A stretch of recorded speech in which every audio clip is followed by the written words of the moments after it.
네, 여보세요? 여보세요? 네, 수랑님 반갑습니다. 네, 시풍님 안녕하세요. 네, 정말 많은 분들이 지금 기다리고 계십니다. 네, 시청자님들 안녕하세요. 시풍 시청자님들 장계동 수락입니다. 네, 반갑습니다. 아유, 그동안 네, 어떻게 지내셨습니까?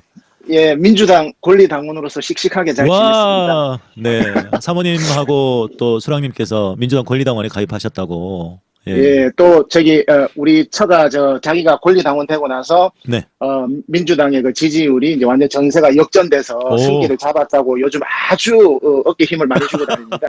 네. 자, 수랑님이 상당히 유명해지셨어요. 시사의 품격에 여러 번 출연하셔서. 그래도 지금 또 이분이 어떤 분인지를 잘 모르시는 분들이 계신데, 민주당 짧게나마 권리당원입니다. 그냥 네, 민주당 권리당원으로 네. 네, 그리고 또 이 극보수 기득권층의 어떤 그 정보들을 좀 알고 있는 인사이트를 가지고 있는 민주당 예, 제가 권리당원 좀 많이 알죠. 많이 알죠. 맞아. 심하게 많이 예. 알죠. 어디서 진짜 돈 주고 들어야 되는 정보인데 그죠? 네, 예. 저 좀 이 자부심이 제가 좀 높은 사람이라요. 네네. 제가 우리 업계에서도 정세 분석 아무나한테 잘 안 해줍니다. 보고서 같은 거. 네. 우리 업계에서도. 식품 우리 식품 그 시청자님들도 복이 굉장히 많으시고 민주당도 복이 많고 우리 식품님도 복이 많으시고 우리가 감사합니다. 예. 서로 우리가 이제 국가의 운명을 우리 미래의 장래를 위해서 네. 어려운 거는 어려운 대로 희망은 희망 있는 대로 서로 소통하면서 이 지내는 것이 우리 현대 사회에서 저는 그 옳다 올바름이라 생각하기 때문에요. 네네.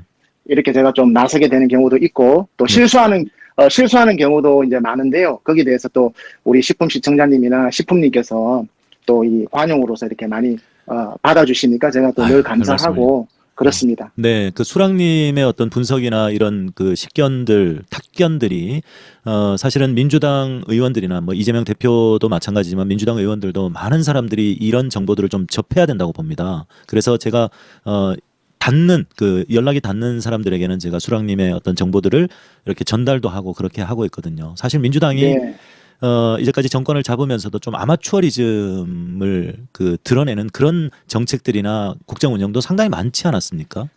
참 그런 모습을 보면 너무 눈물이 나고 안타깝고 왜 그렇게 저렇게 똑똑하신 분들이 정말 그 민생의 인간의 심리 우리 백성들의 그 강국한 심정을 왜 민주당이 저렇게 모르고 저런 태도로 나올까? 그게 노무현 정권 때도 부동산으로 실패해서 정권을 넘겨주고 결국은 노무현 대통령이 어떻게 됐습니까? 정권을 넘겨주고 또 그런 그 어떤 네, 타산지석을 삼아서 문재인 정권이 촛불혁명으로 정권을 잡았으면 네, 한 번에 실수를 했으면 두 번 실수를 하지 말아야죠. 그렇죠. 근데 똑같은 실수를 문재인 정권에서도 해서 저 괴물 같은 윤석열한테 정권을 준다라는 게 이게 정치권에서 정치 지도자들이 많이 다 똑같은 실수를 두 번 한다는 게 이게 말이 되는 겁니까? 그렇기 때문에 그렇죠. 앞으로 곧 이재명 정부 민주당 시대 정권의 시대가 올 겁니다. 오는데 또다시 역사는 반복됩니다. 역사는 반복이고 경제는 반복이고 경기 사이클은 경기 순환은 봄, 여름, 가을, 겨울처럼 누구도 막지 못하게 반드시 부동산 상승기가 또 오게 되어 있습니다. 네, 그때 또 미숙하게 노무현 정권에 했던 세금 정책, 문재인 정부에서 했던 부동산 정책 그것을 또 그대로 또 민주당 이재명 정부에서 한다 그러면 국민들은 또다시 용서하지 않을 겁니다. 네. 그것을 두 번, 세 번을 반복한다 그러면요. 집권 능력이 없는 거예요. 예, 제가 어디선가에서 들었는데요, 수랑님. 예, 그 좀 예. 어느 정도 이제 그 고소득층이면서 또 배움도 있고 사회적으로 어느 정도 중산층 이상 되는 분이 이런 얘기를 했대요. 민주당은 나는 지지할 수 없어. 그 왜 그러냐고 했더니 우리를 나쁜 사람으로 만들었어. 라고 했다고 하더라고요. 그래서 그 말이 착 공감이 딱 되는 거예요. 민주당이 아, 우리를 나쁜 사람으로 네. 만들었다. 예. 그 제가 좀 구체적으로 지금 뭐 방향이 좀 틀리긴 한데 이제 네네. 말씀을 하신 김에 네네. 구체적으로 그 문재인 정부에서 그 태도가 어떻게 잘못됐냐면요. 네. 문재인 대통령은 되게 그 사슴과 같은 맑은 눈을 가지고 있고 인품도 훌륭하고 트럼프라든지 김정은이라든지 외국 정상들을 만날 때는 활짝 웃으면서 넓은 마음으로 대하시는데 부동산과 관련된 인터뷰라든지 태도를 보면요. 카메라를 째려보면서 그 눈을 부라립니다. 음. 미간을 잔뜩 찌푸리고 부동산에 대해서 무조건 잡겠다 그럽니다. 그리고 그걸 젊은이들이 그대로 믿었어요. 왜? 지지율이 70%니까. 그렇죠. 국민들이 그대로 다 믿었어요. 그러니 김현미 국토부 장관도 같이 기자회견을 하면은 미간을 잔뜩 찌푸리고 국민들 잡아먹을 것처럼 쳐다보면서 강남에 사시는 분들, 서울의 수도권에 거주하시는 분들을 투기꾼으로 비유를 하면서 굉장히 태도가 불순합니다. 그 대통령부터. 거기에 대해서 식품님 지인들이 말하는 상처를 많이 받은 거예요. 그러니까요. 상처를 말을 못하죠. 왜? 지지율이 70%니까 문재인 대통령한테 누가 감히 의견 제시를 못하는 거예요.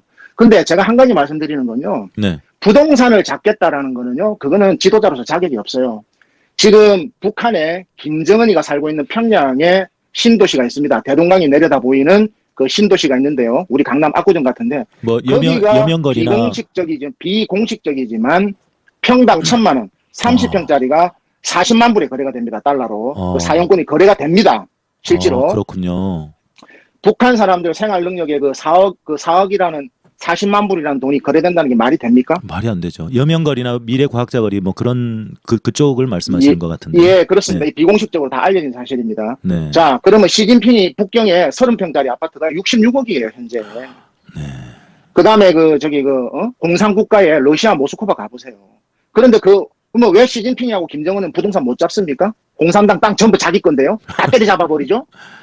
네. 그러니까 김정은도 시진핑도 못하는 걸 문재인 대통령이 한다는 그 태도가 잘못됐다는 겁니다. 저는. 그거는 뭐냐면 우리 업계뿐만 아니라 우리 백성들이 다 알고 있어요. 그러나 문재인 대통령이 인터뷰할 때마다 뭐라고 그러셨습니까? 부동산 눈을 부라리면서 제가 반드시 잡겠다고. 반드시 잡겠다. 그렇게 말씀하시면 안 되고 부동산을 안정을 시키겠다. 이렇게 국민들을 안심을 시켜야 돼요. 그렇죠. 예. 그러니까 대뜸 그렇게 나오잖아요. 부동산 잡겠다 하고 왜 못 잡았냐. 그 오물을 다 뒤집어 쓰잖아요, 지금. 네. 맞습니다. 그러니까 지금 이제 말하다 보니까 근데 이제 이재명 정부가 곧 탄생을 할 건데요. 탄생을 하더라도 민주당 수뇌부가 부동산에 대해서 너무 아마추어이기 때문에 또다시 수도권을 기반으로 주택 가격이 불안정해지면 또 옛날 수법을 그대로 뭐냐면 일단 무조건 세금 때리는 거예요. 왜? 방법을 생각도 안 해봤고 방법도 없고 그러면 모르면 무식하면 물어봐야죠. 전문가들한테. 근데 또 자존심은 이념이 이 가슴 속에 이념이 있거든요. 네네. 특히 그 586들 잘못된 그 어떤 그 칼 막스라는 그 이념이 가슴 속에 깊숙하게 있는 거예요. 네. 그러니까 일단 무조건 때려잡아야 된다, 세금으로. 그러니까 대안이 없는 거예요. 그런 대안들을 정교하게 만들어라는 거죠. 그러면 언제 만드느냐? 지금 만들어라는 거예요. 왜? 지금은 부동산 하락기고 안정대가 있고 가격에 대해서 부동산에 대해서 누가 이렇게 여론이 형성이 악화돼가 있을 때 미래를 위해서 그게 집권 세력들이 할 일이죠. 그럼 왜 꼭 부동산만 가지고 얘기하느냐? 부동산을 가지고 정권을 2번을 잃었지 않습니까? 그러면 역사에서 3번이 안 됩니까? 4번이 안 됩니까? 역사는 계속 반복인데요.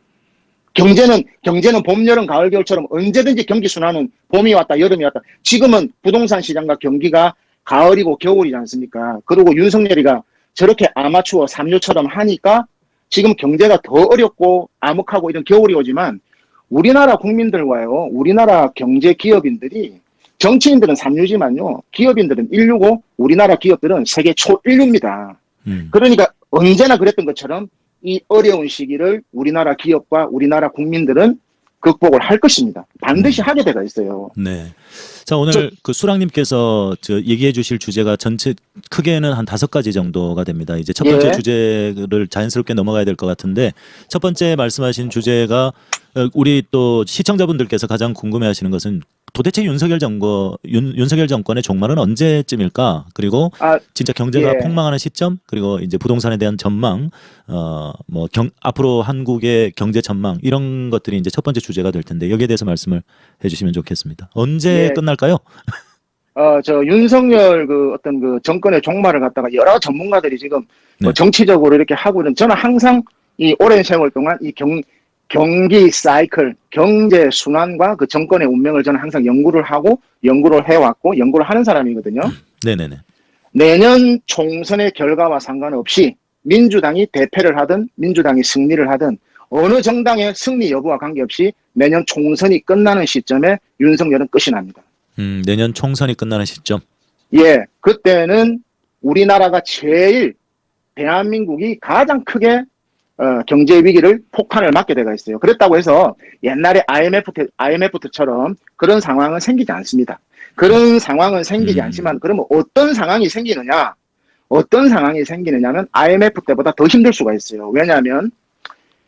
왜냐면요, 경제가 IMF 때는 급락을 했다가 모든 게 V자 반등으로 성장시키기 때문에 올라갔어요. 그러나 지금은 대한민국은 저성장이기 때문에 그런 시절은 존재할 수도 없고 존재하지도 않고 오지도 않습니다. 남북한 경제 공동체라는 모멘텀이 오기 전에는 절대 그런 일은 일어나지 않습니다. 네. 왜냐하면요, 우리나라가 지금 세계 10위의 10위권의 무역 대국인데요. 우리나라보다 선진국, 잘 사는 나라, 1인당 국민소득이 높은 나라 중에 3% 이상 성장하는 나라 어디 있습니까? 있으면 내가 전 재산 다 드립니다. 없지요. 나와보라 그러세요. 지금 없지요. 예. 경제 구조상요, GDP가 2,000조가 넘어가게 되면은 3%를 성장을 할 수가 없어요. 경제 구조가. 다시 말하면 나이가 20살을 먹은 청년 보고 너 1년에 3cm씩 키가 커.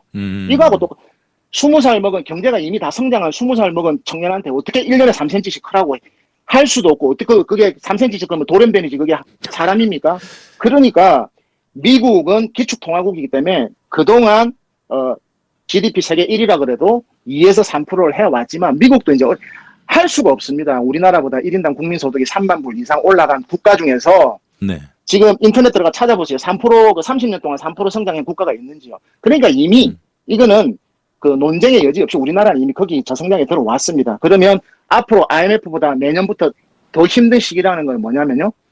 정확하게 제가 말씀드리면 나는 이걸 신대공황이라 부르거든요. 신대공황. 네. 새로운 대공황. 네네. 그러니까 옛날 뭐 1929년 대공황처럼 뭐 쓰레기통 뒤지고 이거는 공포를 조장하는 그런 일은 없어요. 네. 그런 일은 없지만 신대공황이란 것은 무슨 얘기냐면 메이너드 케인즈가 얘기한 것처럼 경제가 회복되거나 붕괴된다는 어떠한 뚜렷한 추세도 없이 침체된 경제 활동이 장기간 만성적으로 지속적인 상태로 나가는 것이 이게 바로 부동산 신대공황입니다. 그러니까 경제가 IMF 때처럼 떨어졌다 올라갈 일이 없어요. 그러니까 지금은 내년에 추락하면요 그냥 L자입니다. L자. 그건 뭐냐면 모든 분야 대기업도 마이너스, 알바도 마이너스, 직장인도 마이너스, 자영업자도 마이너스, 모든 분야에서 마이너스가 이제 우리 국가에 전염처럼 다 퍼집니다. 그리고 그것을 회복할 수 있는 경제적인 모멘텀이 아예 없어요. 그리고 양극화는 더 심하게 되고 절대적으로 잘 살 수 있다는 희망이 전혀 없죠. 왜냐하면 모든 분야에서 마이너스인데요. 그러니까 뭐 전문직도 마이너스, 변호사도 마이너스, 의사도 마이너스, 회계사도 마이너스, 모든 분야에서 마이너스입니다. 그래서 유럽식으로 선진국식으로 제가 늘 주장하는 거지만요. 외식비가 비싸가지고 일반인들은 외식을 못합니다. 네. 외식을 못하고 딱 생일잔치, 집안에 행사가 있으면 외식하고 한 달 동안 집에서 삼시세끼 먹습니다. 그리고 2년에 한 번씩 돈 모아서 해외여행 갔다 오고 2년 동안 어디 여행 못 갑니다. 그러한 소비 패턴이 3만 불, 4만 불, 5만 불, 6만 불, 독일까지 그러한 민족에서 지금 그대로 소비 형태가 우리나라가 따라가게 되어 있습니다. 왜냐하면 물가가 비싸가지고요. 아무것도 못하는 거예요. 물가가 비싸가지고. 네. 그러한 입구에 들어섰는데 그 내년에 총선을 4월 달을 시점으로 해가지고 경제 위기가 글로벌 금융 위기가 터집니다. 터지는데 그 터지는데 가장 어려움을 겪는 게 한국이죠. 왜냐하면 한국은 담보가 없어요. 우리나라가 기름이 있습니까? 캐나다처럼 원목이 있습니까? 인도네시아처럼 석탄이 있습니까? 우리나라가 유일하게 있다라는 거는 외환 보유고 전 세계 그 러시아보다 많은 우리나라가 세계 10위의 외환 보유고 우리 그 선조들이 열심히 모아가지고 달러를 모아놓은 외환 보유고가 유일한 희망이에요. 한 5, 600조 정도 된다고 들었는데 지금은 어느 정도일까요?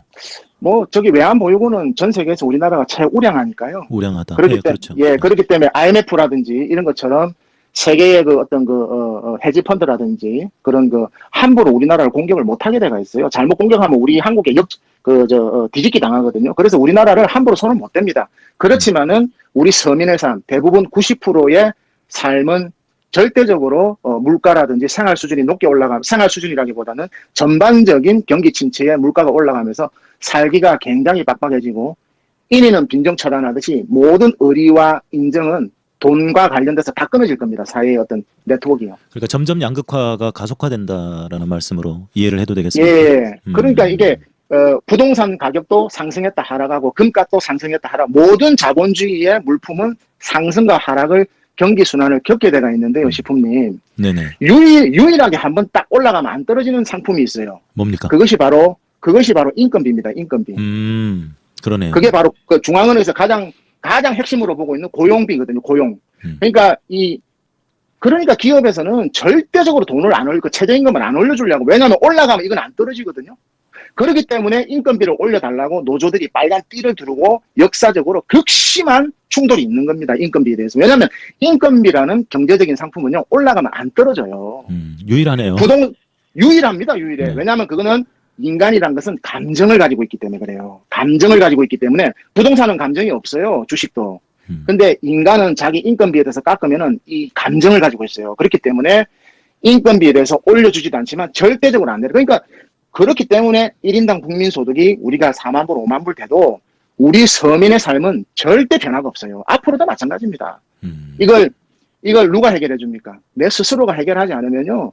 해결해 줄 수 없어요. 근데 우리나라는 더 어려워지죠. 왜냐하면 인구도 줄게 되고 경제도 저성장이 2%도 성장 못 하는데 거기에다가 미래가 없어요. 미래란 건 뭐냐면 잠재 성장률. 우리 한국이 앞으로 네가 뭘 해서 먹고 살래? 2차 전지요? 웃기는 소리 하는 2차 전지를 어떻게 국민을 다 먹여 살립니까? 잠재 성장률이라는 건요. 뭔가 우리가 북한에서 개발을 해서 30년, 50년 먹고 살 먹거리가 있어야 그때부터 경제가 3%, 4% 인류가 한 번도 해보지 못한 3만 5천 불 이상의 1인당 국민소득을 가진 선진국 중에서 한 번도 이룩하지 못한 20살짜리 청년이 3에서 5%의 중성장을 30년, 50년을 할 수가 있어요. 그러면 지금에서 3%에서 5%의 중성장을 한다는 거는요. 박정희 정권 때 12% 했던 거에 2배를, 그러니까 20%를 하는 거예요. 20% 경제성장을. 예, 예. 그거를 윤석열이가 포기하겠다는 거 아닙니까, 지금? 그렇죠. 예. 그리고 제가 질문이 하나 있습니다. 그 우리 독자분들께서 제발 시폼님 말 좀 끊지 마세요. 수랑님 말씀을 한마디라도 더 들으려고 하셔서 네, 아닙니다. 제가 정말 조심스러운데 제가 궁금한 게 지금 국제통화기금 IMF에서 한국만 유일하게 지금 경제 성장률 그 예상치를 지금 3번이나 낮췄단 말이에요. 1%대로. 네. 그러니까 그 원인이 가장 큰 원인이 어디에 있다고 보십니까? 정치 리스크죠, 정치 리스크. 정치 리스크. 네. 제가 한 달 전에 제가 시프님하고 통화할 때, 네. IMF, OECD, IBRB, 골드만삭스, JP모간, 무디스, SM4드, 피치, 네. 국제의 그 국부펀드라든지 모든 세계의 어떤 정보기관이라든지 우리나라에 대해서 생활기록부로 기록을 하고 있다고 제가 말씀을 드렸어요. 그러니까 이게 IMF에서 자꾸 분기별로 성장률을 낮추지 않습니까? 네네네. 정치 리스크에 대한 점수가 있는 거예요. 그러니까 2개월마다 3개월마다 계속 그 경제 성장률을 조정을 하는 거예요. 그러니까 굉장히 그 추경호라든지 기획부에서 스트레스를 받아가죠. 그렇다고 IMF라는 조직은 바이든이라든지 어떤 그 정치인들의 로비로 압력으로 그 움직이는 그 기관이 아니에요. 그렇기 때문에 IMF가 1.5%를 찍었다는 거는 세계인들한테 신호를 준 겁니다. 한국에 투자하지 마라. 왜? 전부 다 마이너스다. 네. 그 신호를 세계의 모든 노르웨이 펀드라든지 국부 펀드라든지 우리나라의 국민연금이 IMF 결정에 따라서 투자를 하지 누가 뭐 윤석열 영업사원이 하라고 해서 합니까? IMF에서 1.5%로 딱 했다는 거는 이거는 한국은 투자했다가 마이너스다라는 그 신호를 준 거예요. 그러면 언제 돈 빼냐? 이제 곧 다 뺍니다. 곧 언제 빼냐? 연말에 다 뺍니다. 제가 이제 참고로 말씀드리면 제가 좀 깔때기를 들이대면요. 야, 이거 중요한 정보인데. 제가 작년 10월 달 그때는 주식 포인트가 2,100이었고요. 부동산 가격이 30% 세종시 같은 경우에는 거의 아파트가 반값이 돼가 있고 부동산 얘기에 대해서는 누가 꺼내지도 못할 때예요. 최공포의 절정에 달하였던 시기가 작년 10월 달입니다. 그때 제가 시프님하고 인터뷰를 할 때 올해 상반기 6월 달에 코스피가 2,700까지 상승을 하게 될 것이고 부동산이 6월 달에 되면은 보수 언론지를 통해 가지고 전국의 부동산이 바닥에 남았다라고 언론이 도배질을 할 거다. 맞습니다. 그 얘기 하셨죠. 네, 근데 지금 4월 달인데요. 네. 거의 이제 5월 달입니다. 네. 그럼 이제 코스피 지수가 지금 2,574인데요. 네. 2,700까지 제가 예측했던 거 한 8%밖에 안 남았어요. 네. 2, 3일만 오르면 2,700입니다. 맞습니다. 그 정확하게 또 6월입니다. 그 다음에 부동산도 저는 6월 달로 예상했는데 이미 3월 달을 바닥으로 서울뿐만 아니라 세종시도 지금요. 1억씩, 2억씩 다 올랐어요. 상승 추세입니까?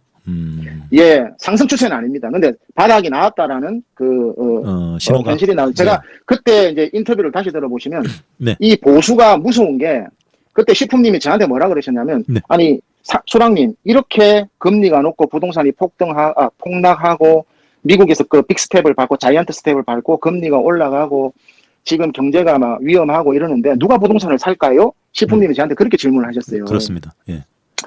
그래서 제가 그랬습니다. 시품님, 인간은 다릅니다. 그거는 우리 대중의 생각이고 인간의 탐욕이라는 거는 하지 마라 그러면 더 합니다.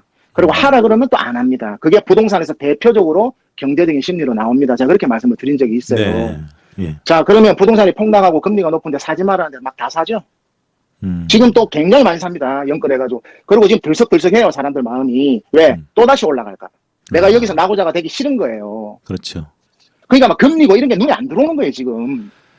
그러니까 그 정도로, 그러면 이 수도권에서, 서울에서, 지금 수도권에서 그 아파트를 매입하는 20대, 30대들이 되게 무식하냐. 그 사람들요, 4년제 학사에다가 전문직에다가 석사, 박사 굉장히 많습니다. 똑똑한 사람들. 그러나 똑똑한 거하고 이 부동산을 나는 금이라 생각하거든요. 이 황금을 돌같이 보라는 말도 있죠. 사람은 금보, 노다지를 보면요, 눈이 뒤집어지는 거예요. 그 사람의 어떤 지식의 총량과 상관이 없습니다. 이성적으로 판단하지 않아요. 네. 감성적으로, 감정적으로 뛰어드는 그게 인간의 본능이에요, 본능. 그런데 이 본능을 민주당에서는 인정을 안 하려고 그래요. 예. 그러네. 그래서 지금, 그러면, 제가 마지막으로 뭐라고 말씀드렸냐면, 이 보수들이란 기득권들은 부동산을 바닥을 만들 수 있는 그런 실력이 있다고 제가 말씀을 드렸어요. 그러니까 부동산 규제를 다 푸는 것과 동시에 그 어떤 부동산이 이제 이렇게 지금 바닥이 나왔다고 들썩들썩 하는데요. 네. 제가 이제 내년 4월 달에 이제 내년 4월 달이 아니고 내년에 이제 그 상반기에 제가 예측을 해드리면요. 네. 어느 아파트 단지라고 제가 찍지는 않겠지만 대표적인 강남구가 지금 20억까지 내려갔다가 다시 막 3, 4억씩 올라서 24억, 5억씩 대부분 합니다, 식품이. 네. 바로 20억 깨고 내려갈 겁니다. 내년 초에요? 예, 3, 4월에. 그러니까 상반기에 20억 깨고 바로 내려갈 겁니다. 그럼 20억 깨고 내려갔다가 바로 급반등해가지고 30억 나오냐? 그런 일 없습니다, 이제는. 그 다음에 이 상업용 부동산은 제가 한 달 전부터 말씀드렸습니다. 지금 계속해서 방송에 나오던데요. 네. 특히 강남의 그 건물들, 강남 사거리라면 누구나 가지고 싶어 하는 건물이지 않습니까? 강남의 상가 건물이나 오피스라든지 상업용 건물, 전국의 모든 게 다 통틀었습니다. 남북한 경제 공동체가 안 되면은요, 영원히 끝입니다. 영원히 끝이라는 건 뭐냐면요, 팔리지가 않아요, 일단. 아무도 안 삽니다, 건물이고 상가고. 아무리 헐값에 내놔도 사주질 않아요. 그러나 이 주택시장이라는 거는, 주택시장이라는 상품은 필수제인데다가 상가 건물하고 틀립니다. 우리가 식구님 살면서 건물 있고, 상가 있고, 땅이 있으면 좋잖아요. 월세 네. 받아먹고, 로망이지 않습니까? 네. 그 건물주가. 예. 근데 우리가 꼭 건물이 있어야 될 일이 있나요? 저는 현금이 더 좋던데요. 그러나 이 주택이라는 건요, 내가 고시원에 들어가든 반지하에 들어가든 일단 잠을 자야 됩니다. 그러니까 필수제예요. 없어서는 안 되는 거거든요. 그렇기 때문에 이 주택시장은 2027년도, 27년도 이제 그 정권 교체기입니다. 네네. 정권 교체기인데 저는 그 전에 내년에 윤석열은 바로 이제 그 총선은 따로 분석하겠지만 총선과 관계없이 윤석열은 바로 식물로 들어가고 끝이 납니다. 왜냐하면 주변이 일단 다 떠나고요. 모든 주변의 부조리가 경제가 하락하면서 터지면서 경제가 하락을 하다 보면요. 주변의 부조리가 다 튀어나옵니다. 아, 내년 총선 전후에 윤석열 예. 정권은 몰락할 것이다. 식물이 될 것이다. 예, 모든 천공뿐만 아니라 모든 주변의 부조리가 싹 다 튀어나올 겁니다. 국민의힘이 내년 총선에서 선전을 한다고 하더라도 변하지 않는다. 그리고 이제 국민의힘은 선전을 할 수가 없는 게요. 네. 일단 제 주변에 계시는 어르신들부터 해서 다 보따리 쌌습니다. 보따리라는 건 부동산 처분 2년 전에는 50%를 했는데요. 지금 네. 싹 다 팔았어요, 헐값에. 어. 제 주변에는 다 그래서 벌써 이미 싹 다 정리했습니다, 헐값에. 예, 건물이고 땅이고 뭐든지 할 수 있는 건 다 했습니다. 네. 왜냐하면 이제 구체적으로 한국을 떠날 준비도 하시는 분들도 있고요. 왜냐하면 보수 정권은 국민의힘뿐만 아니라 앞으로 영원히 아까 우리 다수당이 될 수 없다. 예. 시프님이 정리를 너무 깔끔하게 잘 해주셨는데요. 예. 여러분들 입장 바꿔놓고 생각해 보십시오. 여러분들이 국민의힘의 구성원들이고 보수 지지자들이라 그러면 국회의원 선거를 2016년, 20년, 내년 24년까지 12년인데요. 12년 기간 동안 일당을 한 번도 못하고 세 판 내리 깨지면은 앞으로 보수 지지하겠습니까? 안 합니까? 그것도 우리가 이재명을 지지하는 거는 이길 수 있다라는 희망이 보이기 때문에 더 강력하게 지지하는 거 아닙니까? 그렇죠. 예. 네, 보수는 이제 제가 그리고 한 달 전에 인터뷰할 때 이 한 달 시프님한테 말씀드리니까 이 한 달 그러니까 4월부터 이 5월 사이에 한 달의 정당 지지율이 우리 국가의 운명을 가른다 그래서 제가 민주당에 입당했다고 말씀드렸고 네. 민주당을 지켜야 된다고 말씀드렸고 네. 그 당시에는 민주당하고 국민의힘의 지지율이 딱 붙어 있었어요. 한 달 사이에 지금 쫙 벌어진 거거든요. 그렇죠. 예, 그러니까 중도가 완전히 우리한테 넘어온 겁니다. 음. 중도의 50%가 지금 단단히 벼르고 있어요, 윤석열을. 음. 그러니까 완전히 쟤는 용서 못하겠다 이렇게 딱 벼르고 있는 심정이기 때문에 이제 이미 총선의 결과는 자만하는 게 아니고요.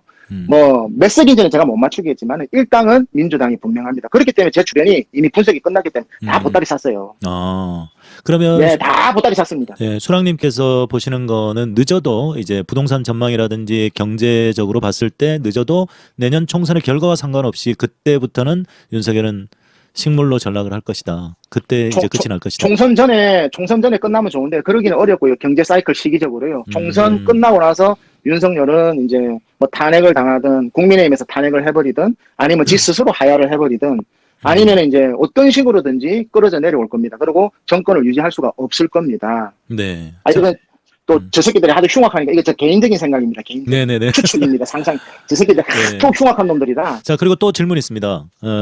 지금 미연준의 금리와 한국은행의 기준금리 차이가 1.5%지 않습니까?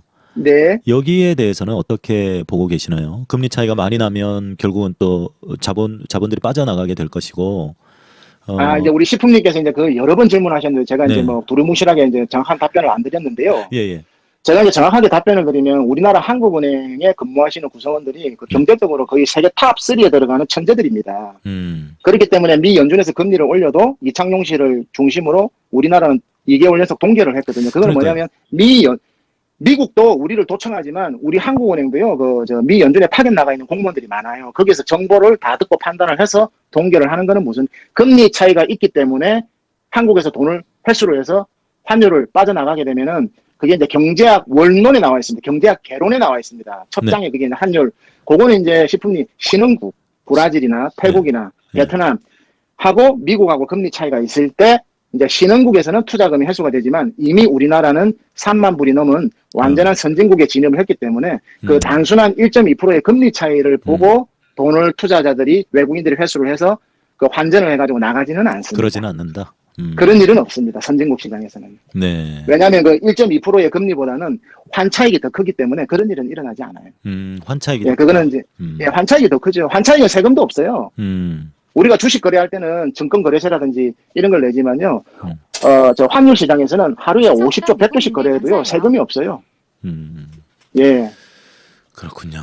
예. 그렇기 때문에 그거는 좀 걱정을 안 하셔도 되는데요. 네네. 이제 중요한 거는 우리가 이제 모든 지금 뭐 전문가들이 경제 위기 옵니다, 터집니다 하는데요. 12월 달에 터질 겁니다. 이번 12월 달에.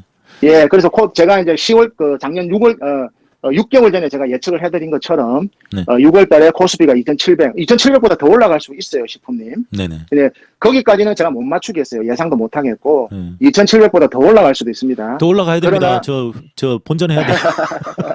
예, 그러셔야 되겠죠. 근데 이제, 중요한 거는 이제 그걸 환호로 느끼지 마시고, 그동안 어려움을 겪었던 분들한테 마지막 기회를 주는 거기 때문에 알아서들 각자 판단을 하시고요. 그리고 부동산을 매수하셨던 분들은, 1가구 1주택들은 걱정하지 마시고, 여기서 집값이 3억이 더 떨어지든 2억이 더 떨어지든, 왜냐면 팔 게 아니지 않습니까? 살아야 되니까. 월세든 전세든 살아야 되니까. 그냥 열심히 사시면 될 것 같고요. 그리고 이 전세 시장은 앞으로 대한민국이 이제 없어지게 됩니다. 왜냐하면 집값 상승률이 이제는 뭐 2배, 3배씩 오르는 시대가 아니기 때문에 그동안은 이제 집주인들이, 임대인들이 우리나라가 전세를 깔아놓은 이유가 뭐냐면요. 전세를 깔아놓는 월세를 받는 것보다 집값 상승분이 더 크기 때문에. 주택의 상승분이 훨씬 이익이 크기 때문에 전세를 깔아놓은 거예요. 근데 집값 상승률이 이제 선진화 시장에 들어왔기 때문에 집값 상승률이 많이 둔화될 거거든요. 그러니까 이제 구체적으로 말씀드리면은 앞으로 10년 안에 2035년 그 안에 강남 같은 데는 한 2배가 갈 거예요. 강남 같은 데는. 그리고 아주 입지 좋은 데는 100억짜리, 200억짜리가 아파트가 막 뭐 지금도 많이 생기지 않습니까? 용산구 한남동 같은 데는 그 영국인이 100억을 주고 샀대지 않습니까? 그러니까 외국인들이 다 들어오기 때문에 그 사람들은 200억, 300억 신경 안 쓰는 사람들이에요. 그런 주택 시장이 양극화로 펼쳐질 것이고요. 나머지 어떤 지역들은 일본처럼 영원히 안 오르는 10년 동안 한 푼도 안 오르는 지역도 있을 것이고 또 어떤 지역은 10% 오르고 또 어떤 지역은 또 마이너스가 돼버리고 10년 동안 또 어떤 지역은 30% 오르게 되고 그러니까 이게 카오스, 혼돈의 시장으로 우리 부동산 시장이 이미 진입을 한 겁니다. 그렇기 때문에 그런 그 변동성을 탈 수가 없기 때문에 그냥 1가구 1주택 투기가 아니지 않습니까? 그냥 내가 사는 집을 마련해서 사시는 게 좋고, 전세가 없어지면 어떤 결과가 생기느냐. 다주택자들이나 임대인들이 집값이 안 올라가니까 그렇죠. 그 사람들 가만히 있을 사람들 아니에요. 월세로 다 받아버려요. 그렇죠. 은행 이자보다 2배가 넘는 월세로 다 돌려버리거든요. 그러니까 전세가 없어져 버리는 거예요. 그러니까 무주택자들은 월세로 죽어나버리는 거예요. 예. 그렇다고 그걸 국가가 정치권이 대책을 해줍니까? 못 해줍니다. 그거 믿는 사람들은요, 정치인의 공약을 다 믿는 사람들은 뇌가 없는 사람들입니다. 사실 정치인들은 공약을 하지 약속을 하지 않습니다. 음. 윤석열이가 종부세를 폐지하겠다고 공약을 했지 그 사람이 약속을 했습니까? 그러니까 윤석열한테 가서 물어보십시오. 너 왜 공약 안 지키냐? 내가 약속을 했냐고 공약을 했지. 표를 얻기 위해서 공약을 한 거지. 정치인들은 약속을 하는 사람들이 아니에요. 예, 그걸 국민들이 알아야 됩니다. 네, 그 공약의 공짜가 빌공짜. 예. 그 제가 지금 제일 가슴 아프게 생각하는 게 싶은데, 이 전세 우리 그 사기 피해자들 있지 않습니까? 예, 예. 부동산 시장이 안 좋아지고 가격이 폭락하게 되면은 제가 늘 말씀드렸듯이 가장 약한 골이 서민들이 죽어납니다. 네. 저 부동산 저 몇백 채를 갭투자한 사람이 계속 부동산이 상승하고 올라갈 것이라는 기대감에 몇백 채, 200채, 300채를 막 얻어서 한 거거든요. 그렇죠. 그러니까 부동산 가격이 정체되고 하락해버리니까 돈을 돌려줄 수가 없잖아요. 음. 그러니까 제일 믿고 했던 그 서민들한테 죽어나버리는 거예요. 그러니까 제가 말씀드리는 거는 부동산을 있는 사람 없는 사람 구분을 하지 마시라니까요. 서민들이 죽어나버립니다. 대표적으로요. 문재인 정부에서 강남의 아파트가 2.5배가 올랐습니다. 통계적으로. 2.5배가 올랐어요. 제가 살고 있는 노원, 그 유명한 노도강입니다. 서울에서 수도권에서 대표적인 변두리고 여기는 서민이 7, 80%가 서민이 사는 데예요. 그리고 노도강이 서울에서 가장 전세로 사는 그 세입자 비율이 가장 높은 지역이 노도강입니다. 노도방이요? 도봉구 노도강, 강북. 아, 강북. 예. 예, 노원, 도봉구, 강북을 줄여서 강북. 노도강이라고 합니다. 아, 노도강. 예. 그 대표적으로 그 서민들이 이제 그 주가는 지역이거든요. 네네네. 문재인 정부 들어와서 이 지역, 강남은 2.5배가 올랐습니다. 2.5배가. 그래서 전국적으로 대부분 다 2배, 3배 사이가 올랐는데요. 여기는 4배가 올라버렸어요. 주택 가격이. 그거는 뭐냐면 부동산 정책이 잘못되면요. 가장 어려운 건 우리 서민들이 다 봤습니다. 온몸으로. 그렇습니다. 민주당이 그걸 모른다니까요. 그러니까 강남을 때려잡으면 강남을 뺏어가지고 다른 쪽으로 주면은 그거는 정치적인, 경제적인 이론입니다. 이론. 그러니까 그렇죠. 식에서 우리가 쌀밥 50%, 보리밥 50%에서 밥을 하면 딱 쌀밥 반, 보리밥 반 돼야 되는데 밥통 열어보면 다 보리밥이거든요. 그리고 여성 1m 70하고 남성 1m 70 같이 키 재보십시오. 여성이 훨씬 크게 보입니다. 그렇습니다. 그러니까 그 이론을 끌어가지고 있는 놈 거 뺏어가지고 서민들한테 준다라는 그 사고방식을 바꿔야 돼요. 특히 부동산에 대해서. 그러니까 그거는 귀에 쏙쏙 들어옵니다. 경제적인 이론이지. 그러니까 경제라는 건요. 이렇게 도덕적으로 해야 되는 거 아닙니까? 도덕적으로 해야 됩니까? 그런 규범적으로 당위성으로 경제는 돌아가지 않습니다. 경제는 다양성으로 여러 사람의 다양성으로 돌아가는 거죠. 반드시 이렇게 돼야 됩니다. 당위성으로 돌아가지 않아요. 그러니까 제발 민주당에 특히 그 아주 극좌파들이 있습니다. 그 586들. 그러니까 원론주의자, 근본주의자들. 제가 그 말씀을 꼭 드리고 싶었는데요. 민주당에 그런 인간들이 있어요. 딱 70년대 언저리 좌우. 그 사람들이 지금 보니까 부동산 뭐 정책 이제 뭐 동나가니까 또 뭐 정책 한다고 지금 나서는데 제가 보니까요. 미래가 환하게 보이더라고요. 이재명 정부의 미래가요. 이러다가 또 정권을 잃는구나. 그러면 자, 지금 부동산이 하락해서 내년에 폭탄 떠져가지고 쭉 하락합니다. 그럼 부동산 끝까지 그러면 영원히 죽어납니까? 부동산은 정권의 영향을 받지 않고 세계의 유동성 통화량으로 일어납니다. 맞습니다. 그러면 달러가 또 대폭 풀게 되면요. 2027년도부터 부동산이 상승을 슬금슬금 상승을 해요. 수도권부터. 2027년. 예, 그러면 또 그때 가면 뭐 공급이 부족하니 재건축이 어떠니 수요 공급이 어떠니 뭐 온갖 사람들이 전문가라고 나와가지고 뭐 어쩌고 저쩌고 뭐 하다가 이미 부동산은요 쭉 다 올라가 있어요. 그러면 이제 또 이 민주당 정부는 허둥지둥 그냥 세금 때리고 뭐 어쩌고 저쩌고 그러다 또 정권 또 날아가는 거. 그러면 기본소득도 못하고 기본주택도 못하고 이재명 정부의 남북한 경제공동체도 못하고 왜냐하면 당장 물가를 안정시켜야 되고 당면 과제를 먹고 사는 당면 과제를 해결을 해야 되는데 무슨 개혁입니까? 문재인 정부가 그래서 아무것도 못한 거 아닙니까? 네. 부동산 해결을 못했기 때문에 개혁의 동력을 모든 걸 잃어버린 거 아닙니까? 제 친구가 그걸 왜 두 번 세 번을 반복을 하냐 이 말이에요. 저는 그러게 말입니다. 제 친구가 이런 얘기를 합디다. 나는 이제 민주당 지지 안 한다. 왜? 그랬더니 내가 문재인 정부 믿고 집 안 샀는데 내가 손해본 게 얼마인지 모르겠다. 난 다시는 이 아마추어 같은 민주당을 지지 안 하겠다. 차라리 투표를 안 하고 말지. 그러려고 그래서 국힘당 찍을래 했더니 그건 못 하겠고 나 이제 투표 안 할란다. 그러더라고요. 그런 분들한테 신뢰를 줘야 됩니다. 네. 신뢰를 줘야 되고요. 이재명 씨가 신뢰를 줘야 되고 보여줘야 됩니다. 능력으로 보여줘야 되고 그 어려운 거 아닙니다. 그 마음만 바꾸 마음이란 거는 신념, 이념을 바꿔야 됩니다. 그리고 문재인 대통령을 믿은 사람들이 되게 많은데요. 왜 믿었냐면 되게 선하시잖아요. 그러니까 부처 같잖아요. 부처. 우리 그 부산 사나이들 제가 부산이라서 잘 아는데요. 노무현 대통령, 문재인 대통령, 조국 장관. 우리 부산 사나이들이요. 다 그런 건 아닌데 50%가 부처입니다. 부처.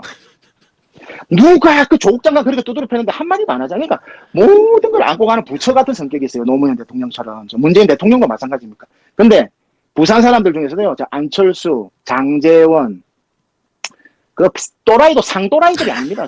부산. 갈증은 대화가 안 되는 사람들이 있어요. 네. 그러니까 이 문재인 대통령이 부처이지만은 그만큼 국민 신뢰를 70%, 80%를 촛불혁명에 그걸 온몸으로 받았지만요. 제가 진짜 여기서 저는 정보가 없지만 부동산 거기에 대해서 문재인 대통령을 호되게 내가 비판한다 그러면요. 진짜 우리 시청자들 뒤로 나다빠질 겁니다. 네.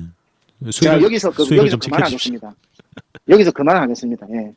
왜냐하면 이제 그래도 그러니까 부동산 정책이라는 거는 제가 이제 좀 2030에 대해서도 제가 좀 아이디어를 하나 드리고 싶은 게요. 네. 우리 2030들이 비트코인이라는 잘못된 투자에 노출이 돼가지고 네. 지금 굉장히 힘들고 비트코인이라는 것은 주식도 그렇지만 변동성이 너무 심하기 때문에 안정적인 투자를 할 수가 없어요. 또 그런 투자를 한다는 거는 자기 인생에서 큰 마이너스인데 사람이 습관을 잘못 들이게 되면 그걸 변화를 시키기가 되게 힘듭니다, 식품님. 네네. 그러면 2030들한테 어렵다 참아라 할 게 아니고 제가 만약에 정책 당국이라면 우리나라의 서울에 아주 임대료가 잘 나오는 공공기관들이 여러 군데가 있습니다. 대표적으로 삼성동의 무역센터 코트라, 우리나라 무역공사 공기업 관할입니다. 그런 군데가 개발할 거대가 많은데요. 그런 데를 임대 수익이 되게 안정적으로 나오는데 은행 이자보다 2.5배 정도가 더 많이 나오는 곳입니다, 식품님. 예. 무역공사는 법률도 필요 없고요. 법률 만들 필요도 없이 이재명 정부가 집권을 하게 되면은 집권하기 전에 공약을 2030들한테 그 수익률을 배당을 해버려야 돼요. 펀드로. 그게 무슨 얘기냐면 비트코인이나 주식은 불안해가지고 돈을 갖다가 이 변동성이 불안해가지고 안정적인 수입을 2030들이 얻을 수가 없어요. 그러나 부동산을 하기에는 돈이 없어요. 2030들이. 그러면은 무역공사의 지분을 주주를 다 2030이 50만 원이면 50만 원, 3천만 원이면 3천만 원 능력껏 되는 대로 주식처럼 2030들한테 배당을 줘야 됩니다. 그리고 1년에 월세가 들어오게 되면 월세만큼 50만 원 투자하면 월세에 대해서 연 이자 몇 프로씩 안정적인 배당금을 줘야 돼요. 2030들한테. 네. 이거는 법률이 필요가 없어요. 시행령으로 바로 할 수 있는 거예요. 그러니까 상당한 제가 이렇게 아이디어네요. 말씀을 안 드리는 거죠. 오세훈 저 새끼가 따라 할까 봐 내가 말씀 안 드린 거예요. 네. 그러면 이 사람이랑 인간이라는 게 있잖아요. 네. 2030들이 나는 부동산도 없고 인생에 나고야 이러다가도 내가 돈 100만 원을 딱 넣고 삼성동에 버스 타고 지나다닐 때마다요. 그 건물을 보면 내 거와 같은 착각이 됩니다. 그러네요. 왜냐하면 내가 거기에 구성원이기 때문에. 저 입구에 문고리 하나는 내 건데 뭐 이런. 예. 그리고 또 그 지분이 100만 원 지분이 부동산은 통화량에 의해서 코토라든지 A급 지구의 건물들은 상승을 하기 때문에 그 상승분에 대해서도 주가처럼 10년 보유하면 50만 원, 100만 원 그 수익에 대해서도 자기께 될 수 있어요. 그러니까 주식처럼 그런 보유에 대한 어떤 수익률도 있지만 또 부동산처럼 월세를 1년에 배당금식으로 딱딱딱 받는 그리고 뭐 언제든지 내가 팔겠다 그러면은 주식처럼 내 보증금 100만 원, 300만 원을 시장에서 주식처럼 거래도 할 수 있는. 네. 예, 그걸 ABS라고 그게 이제 아주 자산 프로그램 유동화 자산이라는 그런 상품이 있거든요. 선진국에는. 네. 우리나라도 이제 예, ABS. 우리나라도 이제 곧 그게 이제 도입이 될 겁니다. 그걸 민주당이 먼저 왜냐하면 2030에 가슴을 울리라 말입니다. 그냥 뭘 해주겠다 이렇게 하지 말고요. 예. 그리고 김현미 씨가 한다는 거 했지 않습니까? 제가 그때도 말씀드린 전국에 있는 파출소, 특히 이제 서울 시내에 입지 좋은 파출소, 주민센터 위에 여성 안심주택을 김현미 씨가 공약했잖아요. 그 빨리빨리 지어라 말입니다. 공급을 하라 말입니다. 그런 것도 안 하는 거예요, 문재인 정부는. 제가요, 혹시 그 제가 방송에서 제안한 거 들으셨는지 모르겠습니다만 서초에 사실 뭐 법조 건물들이 많고 대검찰청이 예, 있고 그러지 들었습니다. 않습니까? 이런 것들 정말 문재인 정부에서도 마찬가지고 이재명이 대통령이 되면 정말 상징적인 그 진짜 삐까뻔쩍한 임대주택을 지어서 뭐 여성들에게 출산을 앞둔 여성들에게 우선 그 입주권을 준다든지 이런 게 정말 센세이션한 정책이 될 수 있을 거라는 생각이 드는데. 이제 제가 그거 이제 좀 추가로 말씀드리면요. 네, 제가 이제 그거 아이디어도 이제 좀 뭐 한데 대검찰청 우리가 검찰청 아주 보기만 해도 지긋지긋하지 않습니까? 그렇죠. 그렇다고 해서 뭐 이재명 정부가 복수하면 똑같은 사람 되니까 네, 그 대검찰청을 그 세종시나 이런 데 주면 세종시 주민들이 좋아해요. 그렇죠. 그리고 그 서초동에 그 대검찰청을 포크레인으로 잘근잘근 다 부수는 거예요. 그리고 거기다 소금을 싹 뿌리는 거예요. 재수 없으니까. 소금을 뿌리고. 예, 확실하게 뽀사가지고 소금을 뿌려가지고 거기에다 라마다 르네상스처럼 기본주택을 짓는 겁니다. 기본주택을. 그 이제 건축비는요, 나라 세금 한 푼도 없어도 됩니다. 왜냐하면 기본주택에 들어오실 분들이 5천만 원 1억씩 보증금을 내잖아요. 네네. 그 보증금으로 지금 강남에 A급 아파트가 평당 700이면은 평당 A급 아파트를 짓는데요. 네네. 평당 1,000만 원이면 라마다 르네상스처럼 지을 수 있습니다. 건축비. 그러니까 평당 700? 그 건축비는 세금으로 할 필요도 없이 그 입주자들 그 기본주택 보증금 5천만 원 1억씩 내잖아요. 2억씩. 네. 그걸 받아가지고 건축을 하면 되는 거예요. 땅은 국가 땅이니까. 그러니까 저는 이 대검찰청을 이재명 정부가 들어서면 명타워를 지라는 겁니다. 라마다 르네상스처럼. 근데 소금 뿌리는 거 딱 좋네요. 예, 그거. 줄리 아파트 해가지고 지어가지고. 줄리 아파트. 그래서 저기 예. 거기 사는 이제 2030, 40을 이제 이렇게 주면은 그 서초동이 또 전부 보수밭이잖아요. 네. 그러면 한 2,000세대 정도 제가 뽑아보니까 나오니까 거기 체질을 들어가면 바꿔버리는 거죠. 또 우리 그 서초구에 그 민주당 그 개혁세력 한 가구당 3명만 잡아도 거의 6,000표가 됩니다. 그거 그렇죠. 아주 매력적이고요. 예. 그리고 그 옆에 이제 그 대법원이나 그 중앙지검에다가는 거기에는 네. 그 법인세 10년 동안 안 받고 거기 그 토지를 줘버리면요. 그 구글 코리아나 맥킨지라든지 그 테슬라 아시아 본사가 돌아버립니다. 테슬라 왜냐면 아시아 본사. 아니 그 황금 땅에 법인세 없이 줘보십시오. 맞아요. 예. 그러면은 그 대기업이 들어오면 조건이 구내 식당을 만들지 않는 조건으로 주는 거예요. 그래서 점심 때 모두 인근에 야간에 나가 또 상권을 예. 이용할 수 있도록. 그러면은 그 판검사들 법조타운 빠져나간 그 상가인 저 자영업하신 분들도 큰 불만이 없이 오히려 그 대기업이 대박입니다. 들어오면 더 활성화되죠. 와, 예. 그러네요. 그리고 이제 그 네. 테슬라에서 임대 그 수익이 나오잖아요. 네네. 그걸 또 이제 무역공사에서 이제 그 펀드 배당을 ABS 자산 유동화 프로그램 해서 네. 젊은이들한테 줘서 여론 형성이 잘 되면은 네. 그걸 2번, 3번 실행을 하면서 그렇죠. 나도 우리 2030이 나도 사에서 나고자가 아니고 나도 삼성동에 무역센터를 소유하고 있는 지분을 소유하고 있다라는 자부심도 주고 서초동에 내가 그 대기업의 건물에 내가 지분을 갖고 있다는 자부심을 주면서 그 마음을 흔들면서 그렇게 해야 돼. 이건 법률도 필요 없습니다. 국회 가반수 없어요. 그러네요. 이 대검찰청을 그러니까 아니 저 같은 서민도 이런 거 생각하는데 왜 그 국회의원들 그러니까요. 민주당 국회의원들은 그러니까 저기 그 여의도에 가면 다 그렇게 되는가 봐요. 저는 거기까지는 생각을 못했습니다. 대검찰청 지방으로 옮기고 거기 진짜 기본 주택을 짓자 이 얘기를 하는데 수락님은 줄리 그 아파트 이렇게. 잘근잘근 대검찰청을 잘근잘근 포크레인으로 뽀사가지고 쫓아가지고 포크레인으로 쫓아가지고 뽀사가지고 소금 뿌리고 소금을 싹 뿌려야 돼. 예, 줄리 아파트는 좀 그렇고 줄리앙 어떻습니까? 줄리앙. 예, 그거야 뭐 시프님이 줄리 아파트. 정하시면 되고요.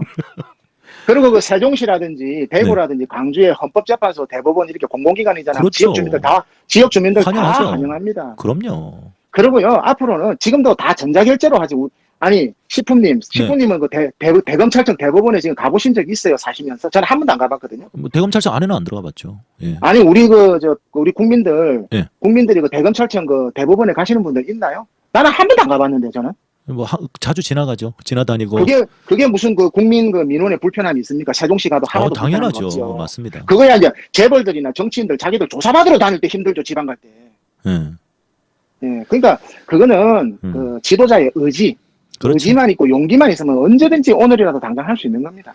그 지도자의 의지 따지면 그래도 돌아가신 김영삼 대통령이 그 의지 하나만큼은 확실하게 보여줬지 않습니까? 조선 총독부 건물을 그냥 폭발을 시켜버렸지 않습니까? 버르장머리를 고쳐야 된다면서. 저도 와이언스 되게 좋아했어요. 예. 예, 근데 이제 제가 이제 그 러시아 요거 말씀을 드리면은 네. 송영길이라는 그 분은 제가 별로 별로 제가 뭐 좋게 생각도 안 하고 저 운동권의 586인데요. 제가 그분을 좀 존경하는 이유가 네. 그 사람처럼 공부 열심히 하는 정치인이 없어요. 맞습니다. 예.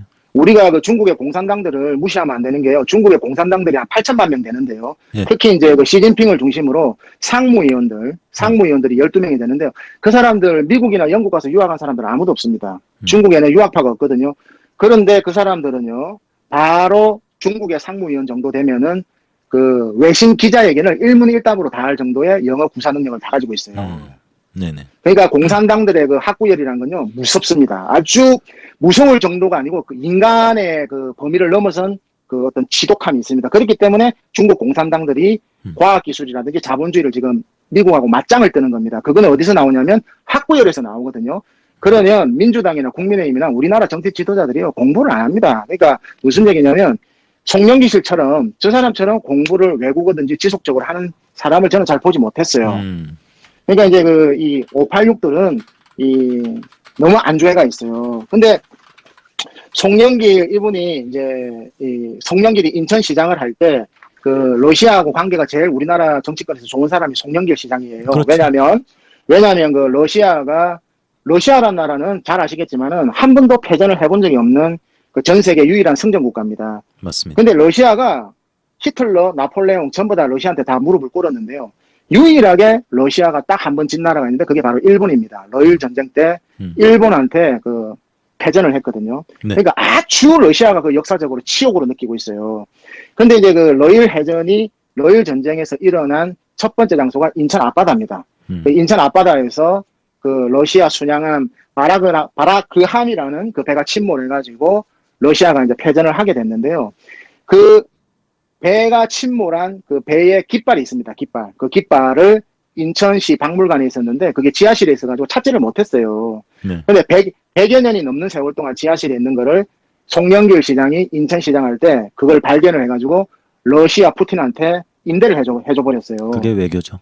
그게. 그래서 러시아의 푸틴이 너무너무 좋아하고 네. 우리 문재인 대통령이 갔을 때 러시아 국회 연설을 할 수 있게끔 해줬고 또 문재인 대통령한테 그 조선 장군이 쓰는 칼을 갖다가 푸틴이 반납을 했어요. 문화재를. 네. 그러니까 저는 이제 그 교류를 좀 해서 하는데요. 그 사회주의 국가들하고 제가 이제 비즈니스를 좀 해서 하는데요. 네. 중국인들하고 저 러시아 그 사회주의 국가 빨갱이들은요 특징이 있습니다. 무슨 특징이 있냐면 빨갱이들. 빨갱이들의 특징이 뭐냐면요. 자기가 받은 은혜는 죽기 전에 반드시 갚습니다. 의리는 지킨다. 은혜. 네. 그러나 이 5점, 그러니까 자기가 보복을 당한 이 5점에 대해서는 반드시 죽기 전에 갚아줍니다. 그렇죠. 이게 빨갱이들의 특징입니다. 그러니까 은과 오는 내 죽기 전에 반드시 갚는다라는 게 이 사회주의 국가의 이념이에요. 이념. 그러면 이 중국과 러시아가 지금 특히 러시아가 발끈하는 지금 러시아가 지금 발끈을 하는 거요. 한국을 되게 두려워하고 있어요. 왜 두려워하냐면 핵무기라든지 이런 걸 다 빼고요. 네. 여러분도 이번에 알게 된 사실이겠지만 모든 걸 다 빼고 탱크, 포병, 기갑부대만 가지고 전쟁을 한다고 예상을 했을 때 EU, 그러니까 프랑스, 독일, 영국까지 전부 EU가 합친 그런 기갑부대, 탱크와 전쟁을 하게 되면요. 맞다이를 끄게 되면 한국이 이겨요. 그 정도로 막강하다. 한국은 세계 군사력 실질적인 4위 국가입니다. 4위입니까? 저는 6위로 알고 있는데. 6인데 실질적인 4위 국가입니다. 우리가 경제력이나 군사력은요, 우리나라가 그냥 한국이 아닙니다. 막강한 나라입니다. 그러니까 특히나 이제 포탄이라든지 이게 우리나라가 우크라이나전에 개입을 하게 되면 러시아도 상당히 곤란해집니다. 장기적으로 이제 되고, 그러니까 러시아가 이제 한국이 개입하는 거에 두려움을 가지고 있는데, 저 미친놈이 저렇게 날뛰니까 반드시 거기에 대한 보복을 하겠지요.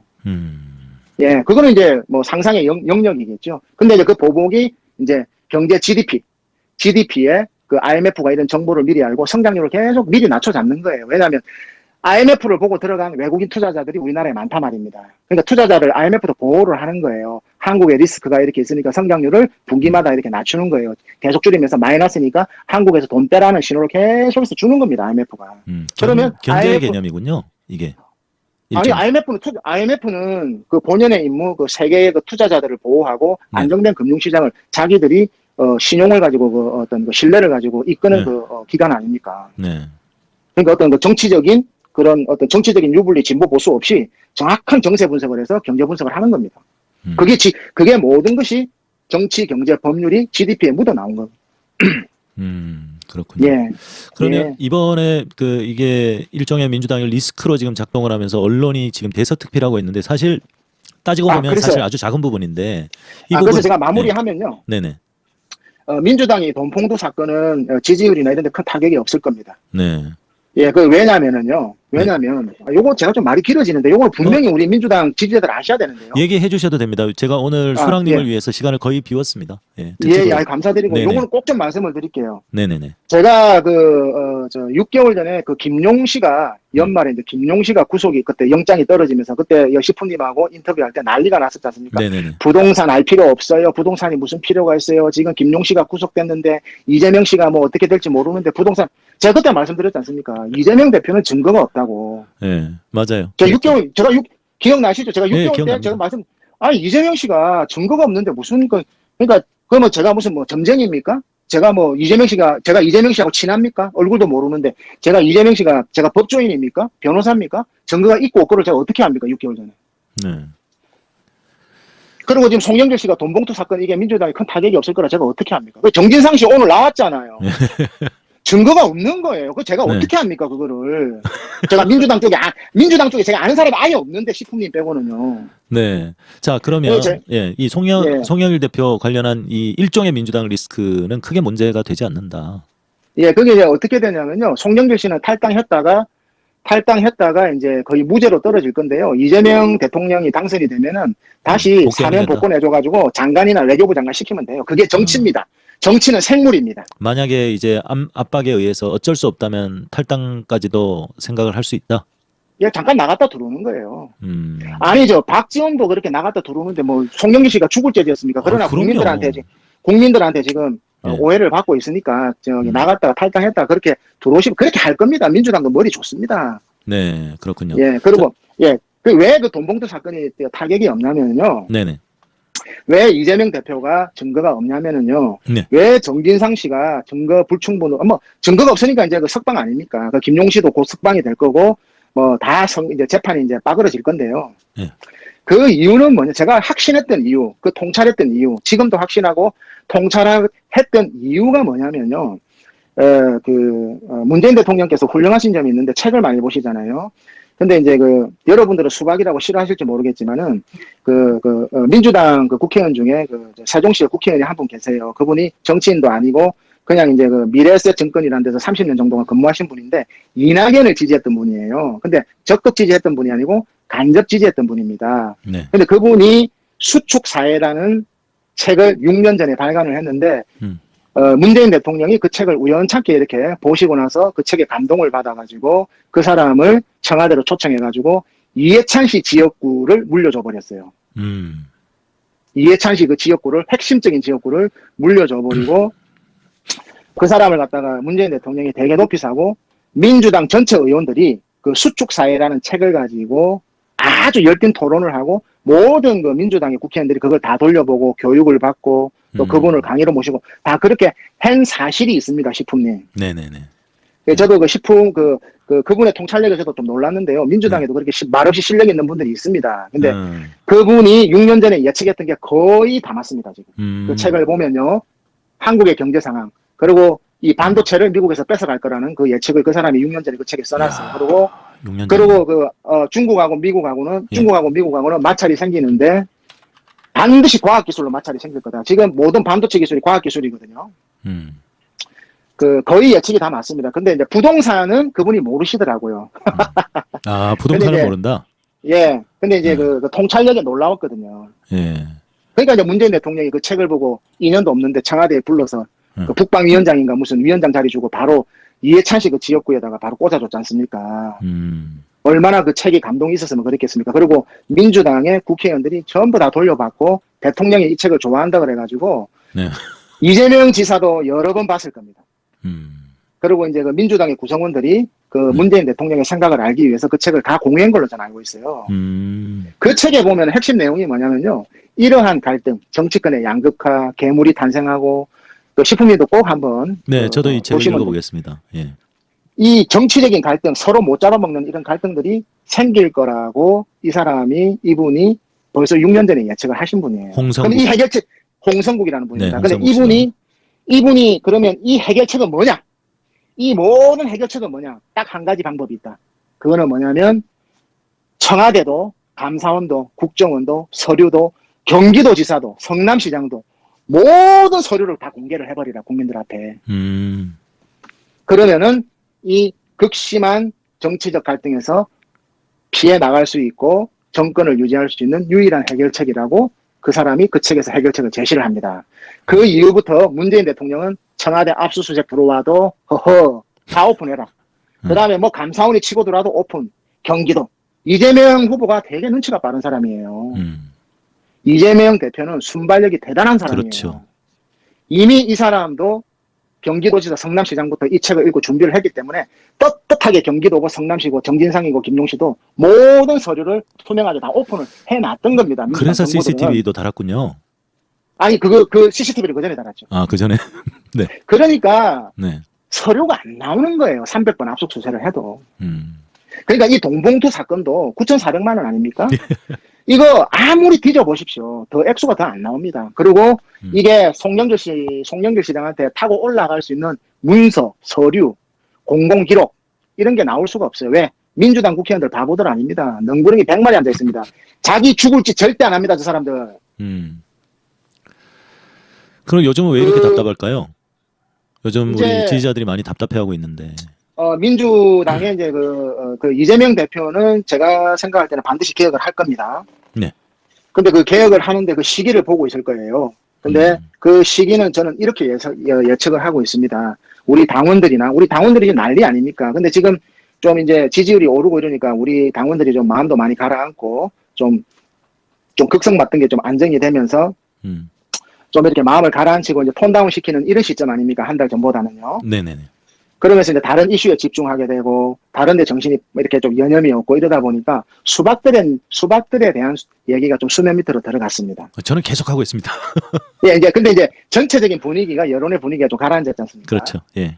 그리고 이제 이게 이제 좀 지속이 돼서 추석 명절 지나고 나서도 뭐 수박들도 뭐 지역구에 가서 이제 표 박갈이 하고 뭐 자기 정책 개발하고 여념이 없을 거예요. 그리고 지지자들도 이제 안심을 하고 이제 일상생활로 돌아가고 이럴 때 그때 다 잘라내야 돼요.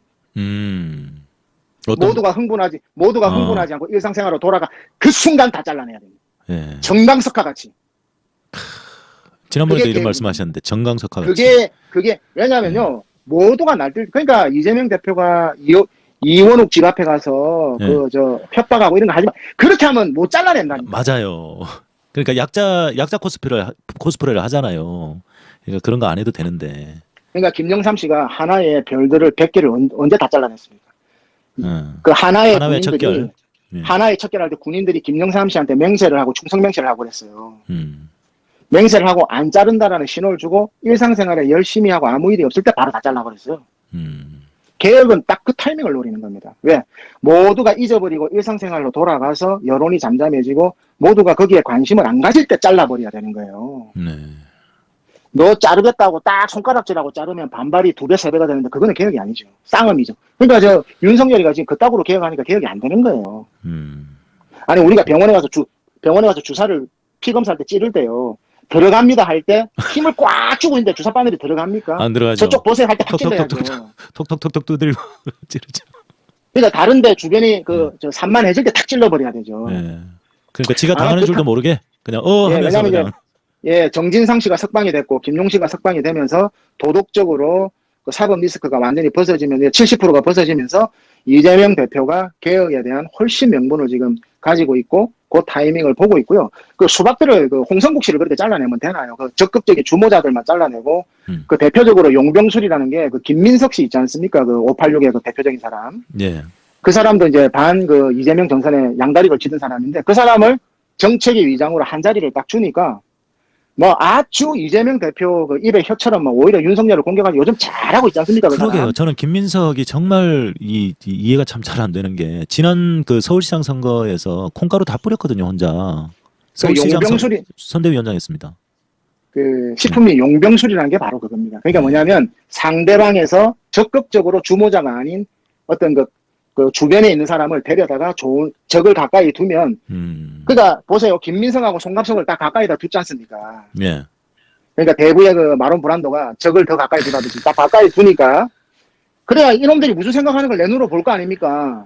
어. 그러면 자 송갑석은 지금 시큰둥하니 지금 스탠스가 어중이 떠중이 말도 안 하고 삐딱하니 뭐 이렇게 간 보고 있어요. 예. 근데 김민성은 막 완전히 막 지금 뭐 민주당에서 최고의 전사입니다. 막 윤석열, 김건희 공격하고 막 지금 막 그러니까요. 그게 왜 그러냐면요. 예.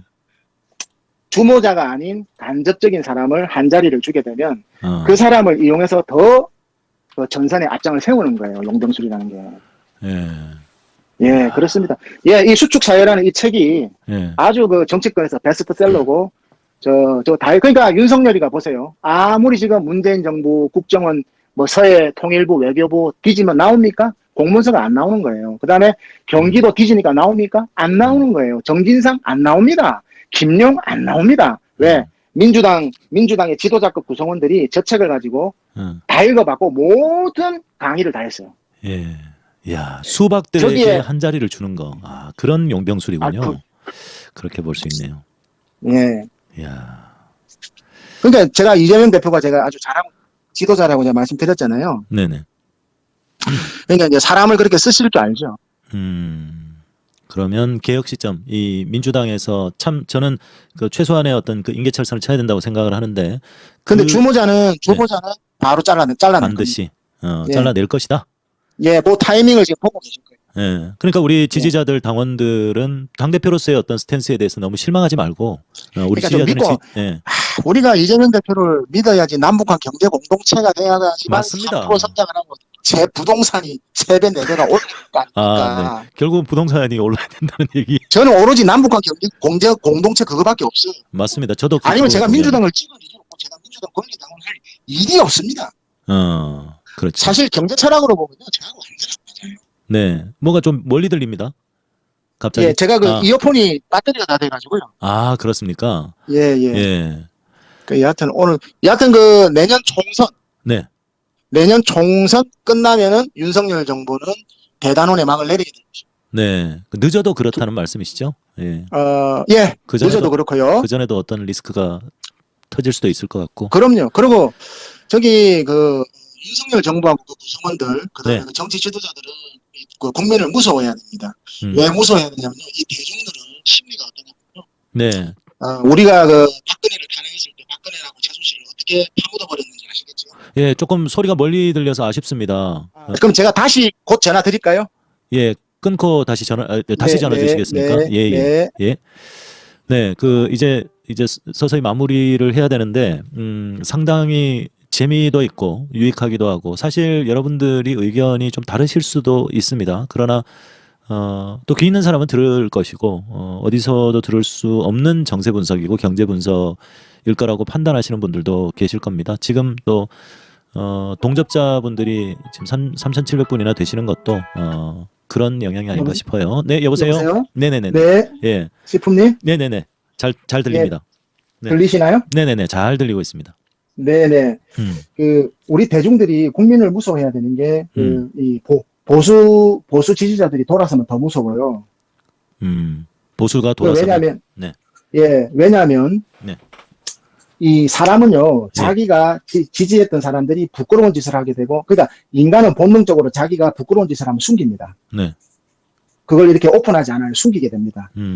그러니까 박근혜를 지지했던 게 부끄러웠을 때 최순실하고 박근혜를 날린 거죠. 보수가 어떻게 찢어 죽였는지 보셨지 않습니까? 그렇죠. 그러니까 프랑스의 그 혁명이 일어난 마리 앙뚜아네트를 네. 대중들이 어떻게 찢어 죽인지 보셨지 않습니까? 그렇죠. 예. 그러니까 윤석열과 김건희의 허물이 있는데도 불구하고 지지를 했던 국민들께서 네. 윤석열이 계속해서 부끄러운 짓을 하고 그 부끄러움을 주고 모욕감을 주게 되면요. 이 대중은 자기가 잘못한 걸 숨기고 싶어 해요. 지지한 걸 숨기고 싶어 해요. 마치 예수를 십자가에 못 박게 하라고 하고 그 빌라도가 손을 씻은 것처럼 나는 저들과 그렇죠. 관련이 없다. 대중들이 원해서 나는 하라고 했을 뿐이지 나는 관련이 없다. 그런 심리가 있다. 그래. 대중은 일단 인간의 본능은 자기가 잘못하면 숨기게 되어 있어요. 그렇죠. 맞습니다. 본능적으로 숨깁니다. 그러니까 이 지지가 잘못됐다는 시점이 왔기 때문에 그게 내년에 경제 위기가 발생이 되면서부터 아주 치명적인 부조리들이 나오게 되면서 보수에서 윤석열하고 김건희를 찢어 죽여버릴 거예요. 왜냐하면 그 흔적을 없애버려야 되거든요. 그래야 나의 박근혜- 흠이 드러나지 않으니까. 거기에다 보수의 미래가 있죠. 왜냐하면 박근혜를 어떻게 파묻었는지 보셨지 않습니까? 그렇죠. 예, 최순실과 박근혜를 어떻게 보수해서 파묻었는지 우리 국민들은 생생히 기억을 하고 있어요. 예, 그게 뭐냐면 대중은 자기가 부끄러운 거를 밝히지 않아요. 숨겨요. 예. 그리고 네. 이미 예. 한 달 전보다 지금 정당 지지율이 벌어졌기 때문에 이 격차는 줄어들기가 힘들 겁니다. 그리고 네. 돈봉투 사건에 대해서 검사들이 찾아내려고 해도 한계가 있을 겁니다. 그렇죠. 뭐 그게 예. 얼마나 된다고. 왜냐하면 그 정진상 씨하고 김용 씨하고 이재명 대표 주변을 샅샅이 뒤졌는데도 이 사건이 확장이 안 되고 지금 이상한 방향으로 흘러가지 않습니까? 자기들이 볼 때. 그렇죠. 이제 그 김용 씨도 곧 석방이 될 것 같았는데요. 그러니까 이미 의도적으로 이재명 대표가 그 어떤 그 서류라든지 이런 걸 숨기려고 한 게 아니고 공명정대하게 민주당 정부에서 그렇게 문재인 정권 5년 내도록 행정은 투명하게 해왔습니다. 제가 이 사실을 알고 있고 이 책을 제가 읽고 나서 그 문재인 정권의 그 전국 운영 방향을 알고 있기 때문에 제가 무슨 뭐 윤석열이가 무슨 조사한다 그랬을 때 100%그 증거가 안 나와요. 숨기려고 한 게 아니고 모든 걸 다 공명정대하게 다 했어요. 공개했기 때문에. 예, 그게 저성장 시대에서 양극화에서 정치권에서 갈등을 해소할 수 있는 유일한 해결책이라고 저자가 제시를 했어요. 거기에 문재인 대통령도 동감을 했고, 그래서 청와대에 압수수색을 들어와도, 그 다음에 뭐 추미애 장관을 공격을 해도 문재인 대통령이 뒷짐지고 뒤로 빠졌던 거예요. 왜냐하면 어차피 정권 바뀌어도 숨겨도 다 나오니까. 예, 그렇군요. 수축사회 한번 읽어보겠습니다. 예, 그게 이제 저성장 사회인데요. 상당히 그 동감이 될 겁니다. 근데 이제 저 저자가 이낙연 씨 지지자거든요. 팽창사회에서 수축사회로. 그렇다고 저 사람을 갖다가 뭐 수박이라고 잘라내고 이러면 안 되잖아요. 저런 인재를 활용을 해야죠, 민주당에서. 네. 네, 근데 저 책의 부동산 전망은 안 맞습니다. 아, 부동산 전망은 안 맞다. 솔직히 문재인 정부에서의 어떤 그 경제정책 전문가라든지 사실 다 심각한 리스크가 있지 않았습니까? 김상조 실장도 마찬가지고 그렇지 않습니까? 거기가 가장 문제입니다. 문제죠. 김상조 씨가 이제 다음에 말씀드릴 기회가 있겠지만 예.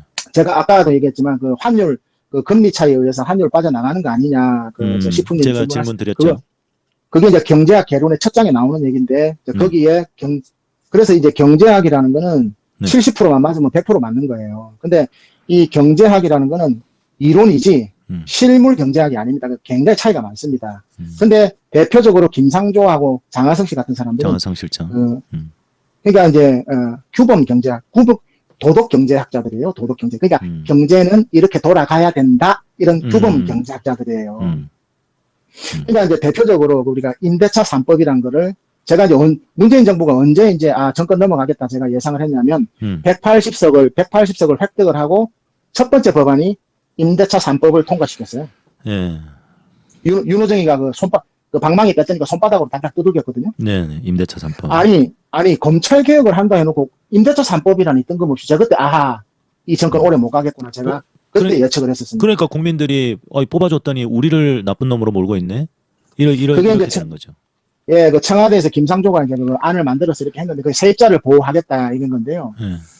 제가 말씀을 한번 드릴게요. 강남, 서초, 송파에 좀 살만한 아파트에 전세값이 다 9억, 10억, 16억, 20억짜리도 있어요. 전세가요? 이야. 예, 전세가요. 네. 그분들 서민입니까? 아닙니까? 모르겠습니다. 저는 그만큼 있어보질 않아서. 예, 아니 전세를 10억짜리, 13억짜리 사시는 분들이 서민 아니죠. 그런 사람을 왜 법률로 민주당에서 보호를 하죠? 내 말이요. 그게 민주당의 그 정의론에 맞습니까? 그게 민주당이 주장하는 저스티스 정의론에 맞는 겁니까? 그게? 안 맞습니다. 저는 그 질문을 던지고 싶고요. 네. 그 강남 서초에 고액의 전세에 사시는 분들은 의도적인 세입자지 그 사람들은 집 살 능력이 되는데도 안 사는 거예요. 대표적으로 윤희숙 아닙니까? 국민의힘에서 그 의원 사퇴한 윤희숙이가 강남에 그럼요. 10매덕짜리 살지 않습니까? 전세. 그러면서 세입자라고 예, 자기가 그랬잖아요. 그렇습니다. 그래서 우리나라의 지금 그 주택 보급률이 집이 이렇게 많은데 왜 내 집이 없어가 아니고요. 음. 그 선진국의 주택 그 자가 보유, 자기 집을 갖고 있는 비율이 63%인데요. 네. 우리나라가 58% 정도 됩니다. 네. 58% 정도 되는데요. 60%가 넘게 되면은 이제 부동산 가격이 폭등을 안 합니다. 왜냐하면 집을 살 사람 다 샀기 때문에 부동산 수요할 사람이 수요자가 별로 없는 거예요. 근데 이 우리나라는 지금 6대 2대 2. 그러니까 전세 사시는 분들이 한 20% 되고 월세 사시는 분들이 한 20%가 돼요. 자가가 그리고 한 60% 가까이 되고. 예, 자가가 대략 한 60%가 되는데요. 음. 이 가운데 있는 20% 전세 사시는 분들을 빨리 자가로, 그러니까 예, 식품님 같은 분들을 빨리 자가 1가구 1주택자로 끌어들여야지만 부동산 시장이 완전히 안정됩니다. 왜? 안정이 집 살 된다. 사람이, 아니, 그 미래에 집 살 사람이 다 사버렸는데, 전세 사는 사람들이 다 사버렸는데. 그렇죠. 누가 집 삽니까? 수요가 없으면 당연히 안정이 되겠죠. 아니, 경제학자들 맨날 수요 공급이라면서요. 네네네. 그러니까 그 수요자가 없는데 어떻게 이제 부동산이 폭등합니까? 그리고, 민주당은 20% 월세 사시는 분들, 어렵게 사시는 20%의 월세 사시는 분들한테 공격적으로 기본주택과 내 집 마련을 해주고 보호를 해주면 되는 거예요. 그겁니다. 맞습니다. 아니, 근데 그 강남에 그 서울의 아파트 그 전세 요즘은 많이 내렸지만 또 불안해질 건데요. 네. 전세 그 강남에 23억, 20억, 10억, 이 강북에도요, 7, 8억짜리 전세가 허다했습니다. 그런 분들이 어떻게 서민입니까? 그 민주당에서 그런 분을 왜 보호를 해줍니까?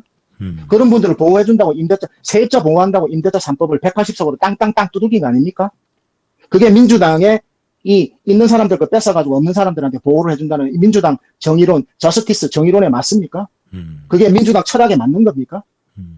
그때 저는 이 정권이 망하겠구나. 왜냐하면 세입자는 제가 아까도 말씀드렸지만 노원, 도봉, 강북구의 전세가율하고 아파트 값이 전국에서 제일 높았어요. 네. 그러면 이 대표적인 서민들 사는 동네에 집값이 폭등하니까 이 집을 못 가진 분들이 제일 고통을 받았던 거예요. 네.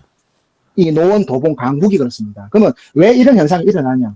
아니, 강남을 때려잡으니까 강남에서 정권 눈치 본다고 강남에서 투기를 못하니까 전부 다 약한 고리인 서민이 사는 데 와서 투기꾼들이 투기를 했지 않습니까? 노원, 도봉, 강북이에요. 네네. 외지인들이. 네. 그러니까 여기 사는 분들만 죽어나는 거예요. 그러면 이게 서민을 잡는 겁니까? 그러면 국민의힘이 저 나쁜 놈들인데요. 그럼 국민의힘이 임대차 3법을 반대를 합니다. 지금도. 그러면 국민의힘이 진짜 저것들이 개새끼일까요? 저거는 인간들도 아닌 짐승일까요?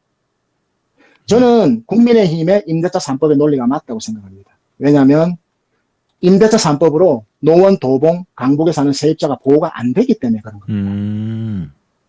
안 되기 때문에 반대를 하는 겁니다. 저 사람들도. 그렇군요. 민주당도 마음을 활짝 가슴속에 이념을 버리고 서민들을 껴안으십시오. 그게 민주당이 10년, 20년 정권을 잡는 길입니다. 네. 그러니까 제가 강남 추종자도 아니고요. 예. 그러니까 이제 우리 시품님께서 종부세에 대해서 이제 여러 번 우리 말씀을 드렸잖아요. 예. 그러니까 미국처럼 유럽처럼 왜 많이 못 받느냐. 아니 우리나라도 그렇게 받아야죠. 그렇죠. 당연히 그렇게 받아야 됩니다. 그러니까 거의 미국하고 우리나라 종부세가 6배 차이 나거든요. 맞습니다. 예, 뭐 유럽은 이제 뭐 독일이나 각자가 이제 서로 틀린데요. 네네. 그러면 우리나라도 이제 종부세 그렇게 받아야죠. 그런데 네. 이 민주당이 만들어낸 종부세 논리라는 게, 예. 자, 제가 10억짜리 아파트를 샀어요. 네. 근데 이게 통화량에 의해서 유동성에 의해서 집값이 15억, 20억이 올라간 거예요. 그러면 제가 잘못이 있습니까? 집을 그냥 나는 투기도 아니고 집을 산 건데.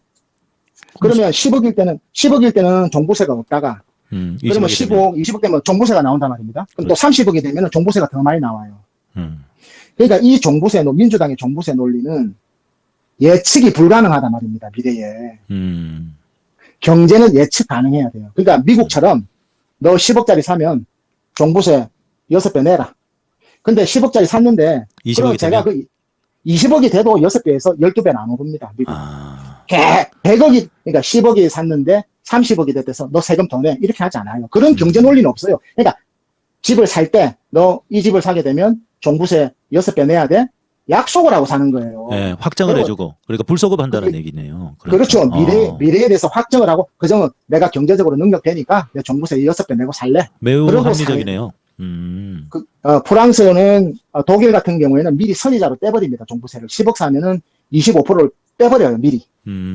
독일은요. 그러니까 프랑스는 이제 각자 영국은 아예 보유세가 없고 그러니까 그게 뭐냐면 이 지구상에서 유일하게 만들어낸 게 민주당의 종부세 논리예요. 네. 그러니까 강남 사람들도 반발을 하고 그렇죠. 종부세를 안 내는 사람들도 반발을 하는데 거기다 대고 너는 종부세도 낼 능력도 안 되면서 왜 강남 사람들 걱정하는데 손가락질하는 거예요. 저도 그 얘기를 했죠. 아니, 그러니까 국민을 완전히 갈라치기 하고 무시하는 거예요. 누가 네. 종부세를 안 낸다 그랬습니까?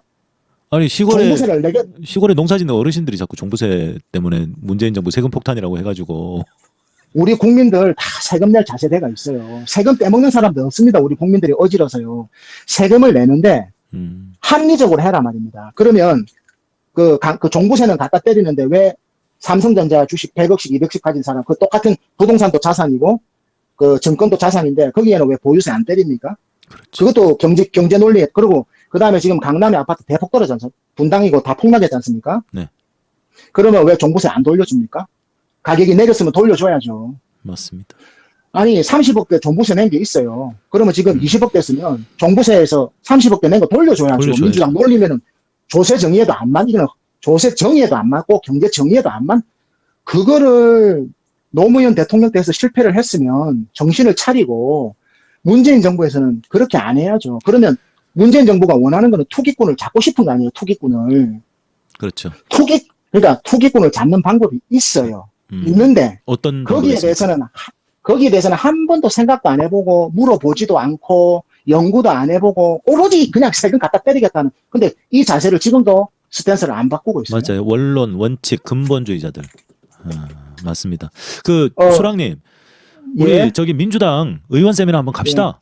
제가 어떻게 한번 연결해 보겠습니다. 제가 뭐 힘이 많지는 않지만 의원 세미나 한번 합시다.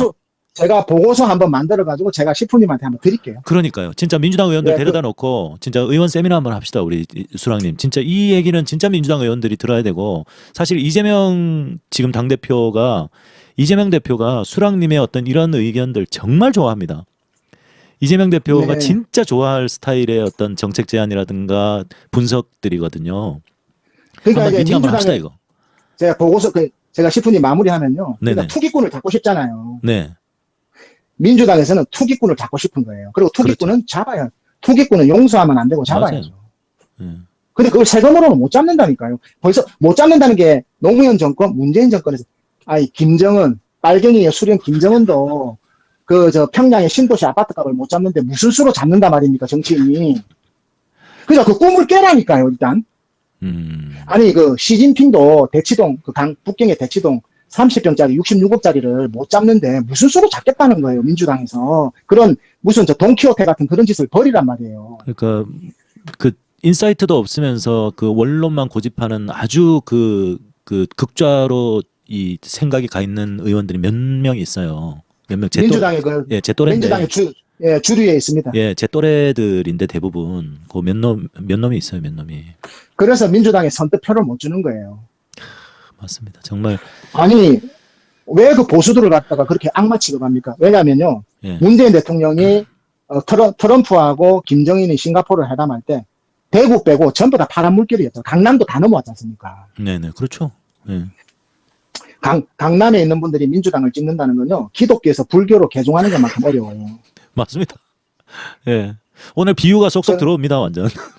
예, 제가 오랫동안 고민하는 겁니다. 이 갈등에 대해서요. 예. 그러니까 투기꾼을 잡고 싶으면요. 네. 간단합니다. 예. 그러니까 부동산 금융감독원을 만들어서 공무원 그렇게 하지 마시고. 네. 어떻게 하면 됩니까? 딱 한 가지 방법만 알려드리면요. 예. 어떤 부동산에 폭등하고 이상한 지구가 있으면은 그 지구에 법률을 만들 필요도 없고 복잡하게 할 필요도 없고. 네. 앞으로 강남 압구정동에서 거래되는 아파트 매도자와 매수자에 대한 자금 출처를 10년 전 자금 출처를 할 것이고 매도한 사람도 10년 후, 그러니까 10년 전, 10년 후, 20년에 자금 출처를 하겠다. 이렇게 얘기하면 세금 한 푼 안 때리고도 부동산 투기 바로 잡을 수 있습니다. 아, 조사를 하겠다. 자금 출처입니다. 자금 출처. 자금 출처 전과 후, 전후 10년. 그러니까 그 자금에 대한 10년 전 자금. 아, 10년 전. 그 다음에 팔고 나서 매도자도 10년 후에 자금. 그러면 이제 그 자금의 출처가 다 드러날 테니까 투기가 잡힐 수 있다. 아니, 절대 투기 못 합니다. 그러니까 여러분들은 제가 여러분을 무시해서 그런 게 아니고요. 제가 좀 사회물정을 좀 아니까 제가 말씀드리지만 여러분들은 막 정치인들은 검찰을 무서워하잖아요. 예. 근데 이 기득권들은 국세청을 제일 무서워합니다. 왜냐면요. 그렇죠. 국세청하고 검찰은 업무 자체가 다릅니다. 검찰의 본연의 임무는 압수수색을 강제적인 공권력을 써가지고 자기들이 증거를 다 입증을 해야 돼요. 증거를 입증을 해야 되기 때문에 강제적인 공권력을 쓰는 것이 검찰이고요. 국세청은 강제 그 수사 잘 안 합니다. 할 필요도 없고 그 사람 불러가지고 10년 전에 이 돈 어디서 났습니까 물어보는데 그걸 자료로 입증을 못하면 요거 증여로 오늘부터 우리가 증여로 봅니다. 간주합니다 하면 그건 바로 증여. 그거는 헌법재판소 가도요. 그건 못 물립니다. 그래서 국세청에 자금 추천 나온다면 재벌들이나 우리 기득권들은요. 바지에 지금지금 오줌을 사는 거예요. 맞습니다. 그리고 저 생활비 50만 원 보내줘. 그러면 자료가 있습니까? 없습니다. 아, 요거 증여입니다. 증여. 그다음에 그 압구정 아파트 사는데 10억 자금 어디서 나왔습니까? 제가 월급 타가지고 뭐 아버지한테 입증을 못한. 요거 증여입니다. 투기를 할 수가 없는 겁니다. 그렇죠. 투기를. 맞습니다. 예. 그러면 자 강남에 사시는 분들이 불만이 있습니까? 세금 안 때리는데 무슨 불만이 있어요? 아, 그 대신. 자금 출처를 조사를 하든 뭐든 나하고 상관이 없는 거예요. 나는 이 집에서 살 거고 이 집에서 늙어 죽을 때까지 살 건데 강남 서초에서 옆집이 자금 출처를 하든지 뭐 국세청에 불려가든지 상관이 없으신 분들이 대다수예요. 강남 주민들도. 그런데 거기 은퇴자들 능력도 안 되는 그 할아버지 할머니들한테 그게 여론조사에 잡히는 무직자들 아닙니까? 은퇴자들. 네네네. 무직자들이 국민의힘을 압도적으로 지지하잖아요. 그 사람들은 소득이 없어요. 그냥 강남 서초 송파에 집만 한 채 있는 거예요. 그 다음에 공무원 퇴직해서 150만 원, 200만 원씩 연금 받고 그냥 교사 퇴직해서 그런 분들이 거의 60, 70%가 강남 서초 주민들이에요. 송파구에. 네네네.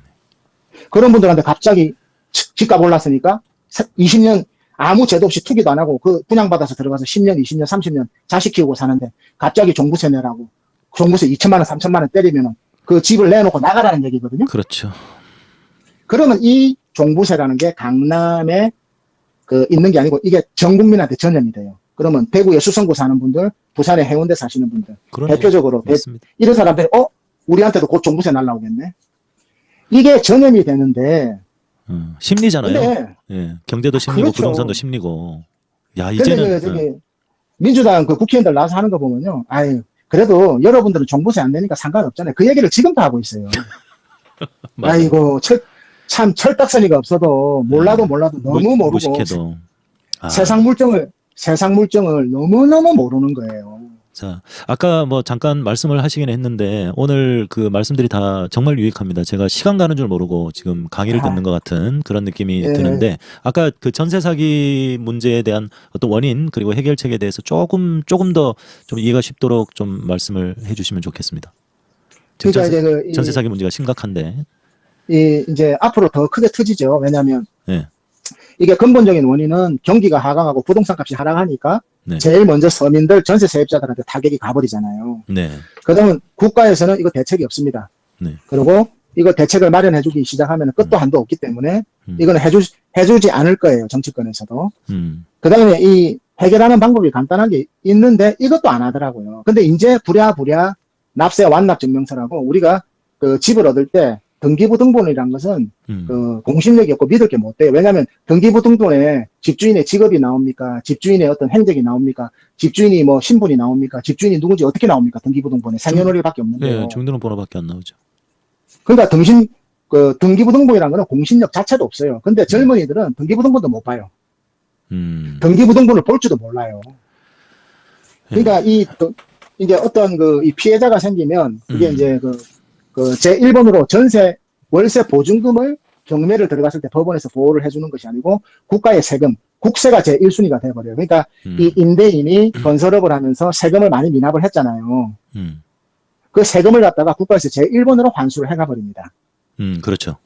예, 그 다음에 이제 근저당권 임대차 보증금인데 그것도 100% 해주는 게 아니고 이제 법률이 있는데요. 그러니까 이제 이 전세 세입자가 집을 얻으러 갔을 때, 부동산에 갔을 때 당당하게 집주인한테 이 건물에 대해서, 이 주택에 대해서, 그러니까 납세 완납 증명서라는 게 있습니다. 국세 납세 완납 증명서. 그러니까 그 집주인이 세금을 다 완납을 했냐는 그 증명서가 있습니다. 예.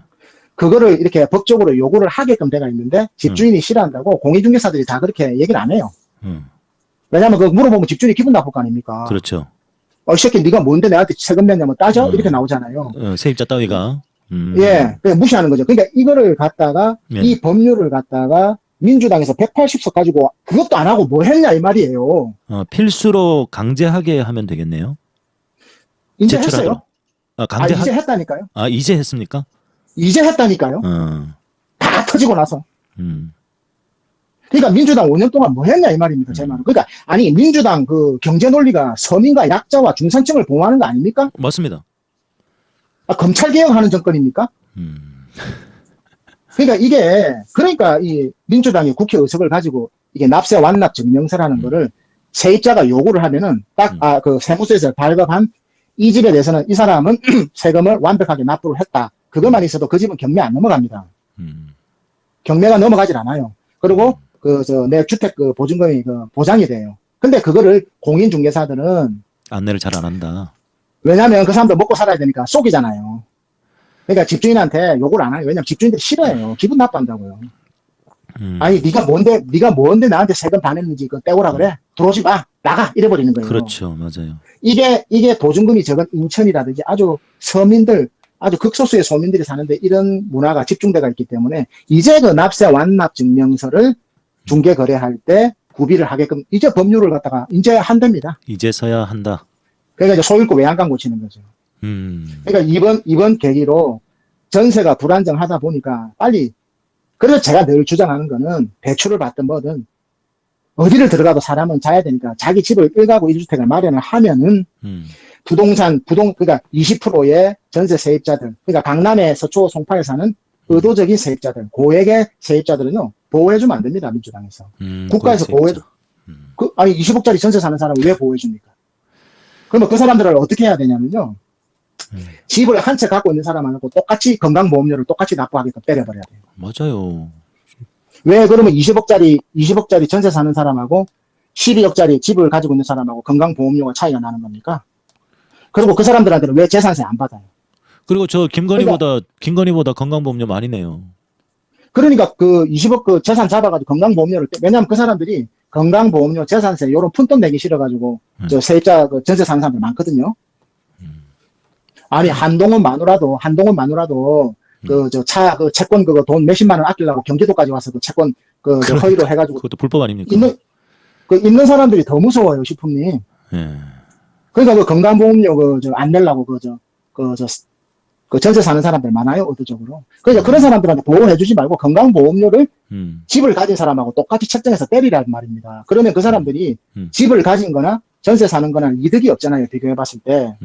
그러면 그 사람들이 주택 수요자로 돌아서면서 주택 공급이 선진국처럼 63%의 자가주택 보유율이 올라가면 더 이상 미래의 주택을 수요할 인구와 그런 대기자가 없기 때문에 부동산 투기도 일어나지 않는 거예요. 지금 그러니까 전 국민이 집을 다 갖고 있으면 부동산 투기가 어떻게 일어납니까? 그러니까 자꾸 월세나 전세 사는 사람들이 있으니까 그걸 보고 투기를 하는 거예요. 지금 선진국이 한 63% 정도 된다. 그리고 우리나라는 지금 자가주택 보유율이 한 58%. 여기서 이제 그 정도 한 3에서 5% 정도가 더 올라오면 이제 주택 시장은 안정이 될 것이다. 선진국형 이제 부동산 시장으로 될 것이다. 그렇게 전망을 하시는 거죠? 아니, 왜 한마디로 살 사람 다 샀다는 거예요? 살 사람 다 샀다. 그러니까 오를 일이 없다. 없죠. 그게 경제 논리죠. 그리고 영원히 자기 집을 소유 못하는 20%의 월세 정말 사회적인 약자 있습니다.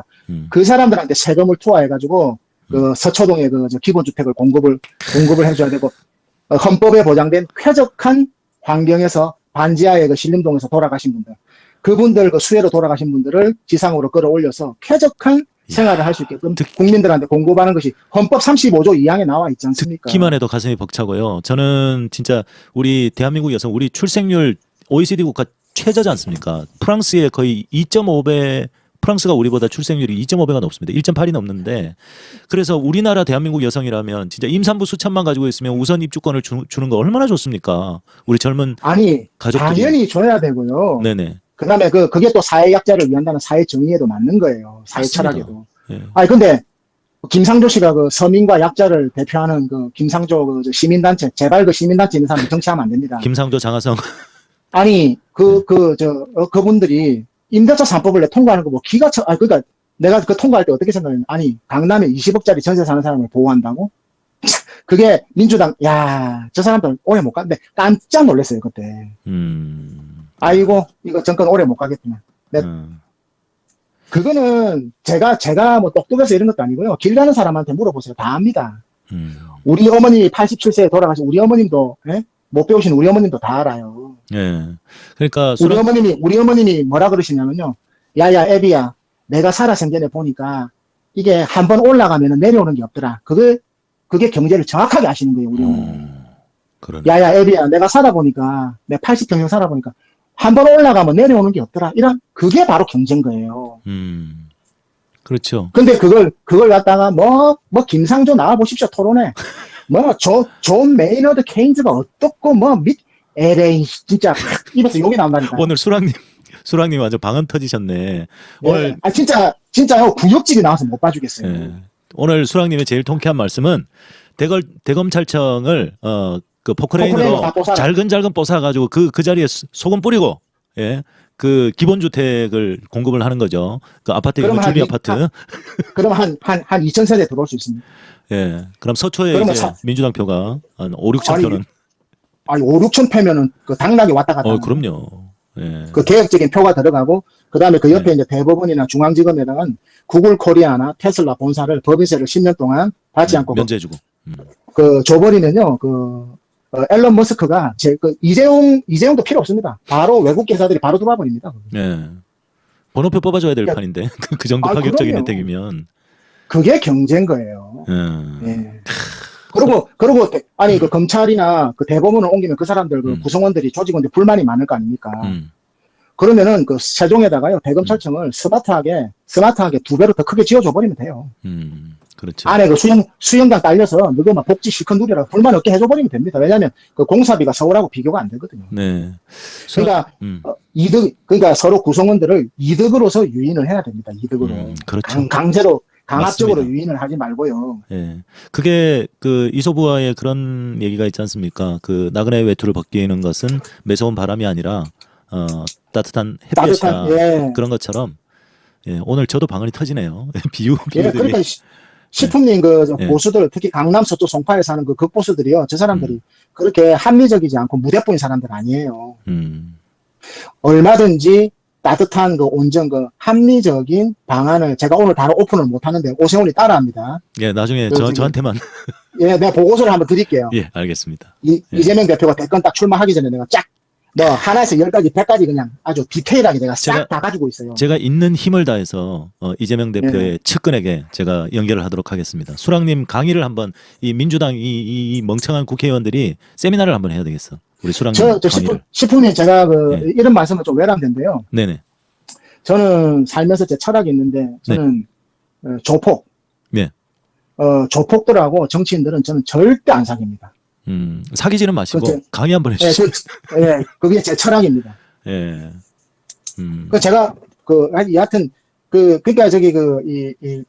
돈봉투 사건이라든지 네. 정진상 씨라든지 김용 씨가 전 민주당의 구성원들이 부정부패가 네.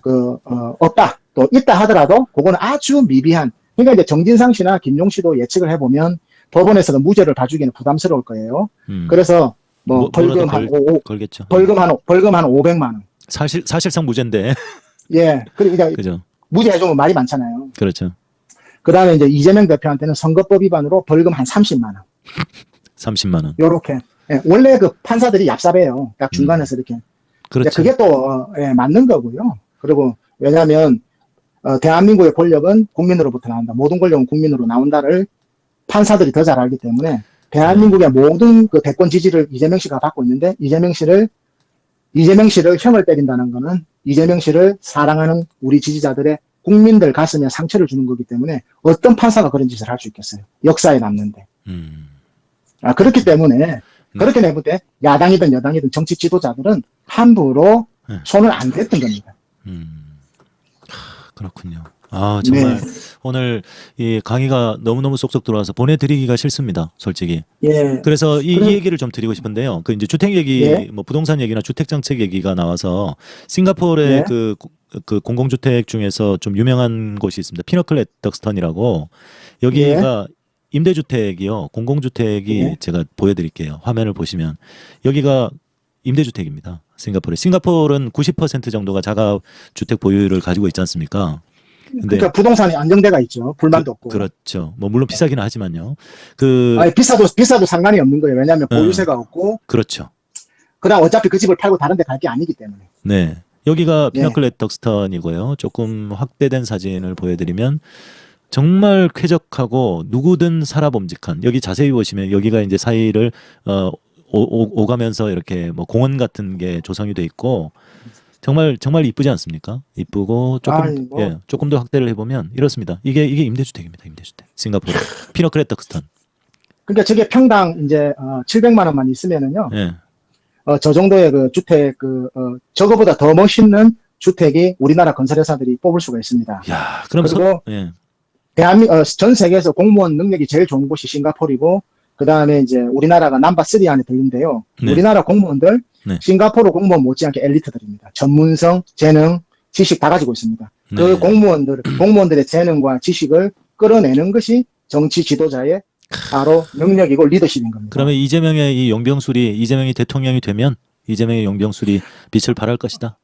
아니, 이재명 대표가 지금 훌륭하게 보여주고 계시잖아요. 왜냐하면 네. 수박들을 따독거리면서 네. 적을 갖다가 송갑석을 갖다가 제일 가까운 데 두고 가장 가까운 적을 가장 가까이에 두는. 야. 그러면서 송갑석의 태도를 보는 겁니다. 그렇죠. 왜냐하면 네가 윤석열에 맞짱을 뜰 것이냐 나한테 맞짱을 뜰 것이냐 네 입장을 정해봐라. 그러니까 송갑석은 지금 간을 보고 있는 거예요. 근데 이재명 대표는 그걸 또 무섭게 노려보지 않습니다. 씩 웃으면서 보고 있습니다. 그게 더 무섭죠. 그게 더 무섭죠. 맞습니다. 왜냐면 이제 언제 자기를 날릴지 모르고 공포가 있잖아요. 그렇죠. 야, 네. 그렇군요. 그리고 이상하게 여론은 이재명을 잡아야 되는데 이재명이 자꾸 죄가 없고 증거가 없어지고 맞아요. 정진상까지 나오고 김용까지 나오고 유동규 재판도 지금 뒤집어지고 있습니다. 그러니까 김만배도 예. 이제 김만배 씨도 법원에 가가지고 이제 막 불리한 증언을 해버리고 그렇죠. 검찰과는 반하는 어떤 이런 증언들이 계속 나오고 있고 완전 코미디입니다. 그러면 재판이. 예, 이 정도 나오면은요 예. 민주당에도 법조인들 많거든요. 그렇죠. 저는 제가 이제 좀 깔때기를 들이면 저는 10월 달에 이미 예. 증거가 없다는 걸 알았어요. 왜냐하면 제가 그 수축 사회란 책을 제가 4년 전에 봤기 때문에 문재인 대통령의 그 정권 모토가 그거예요.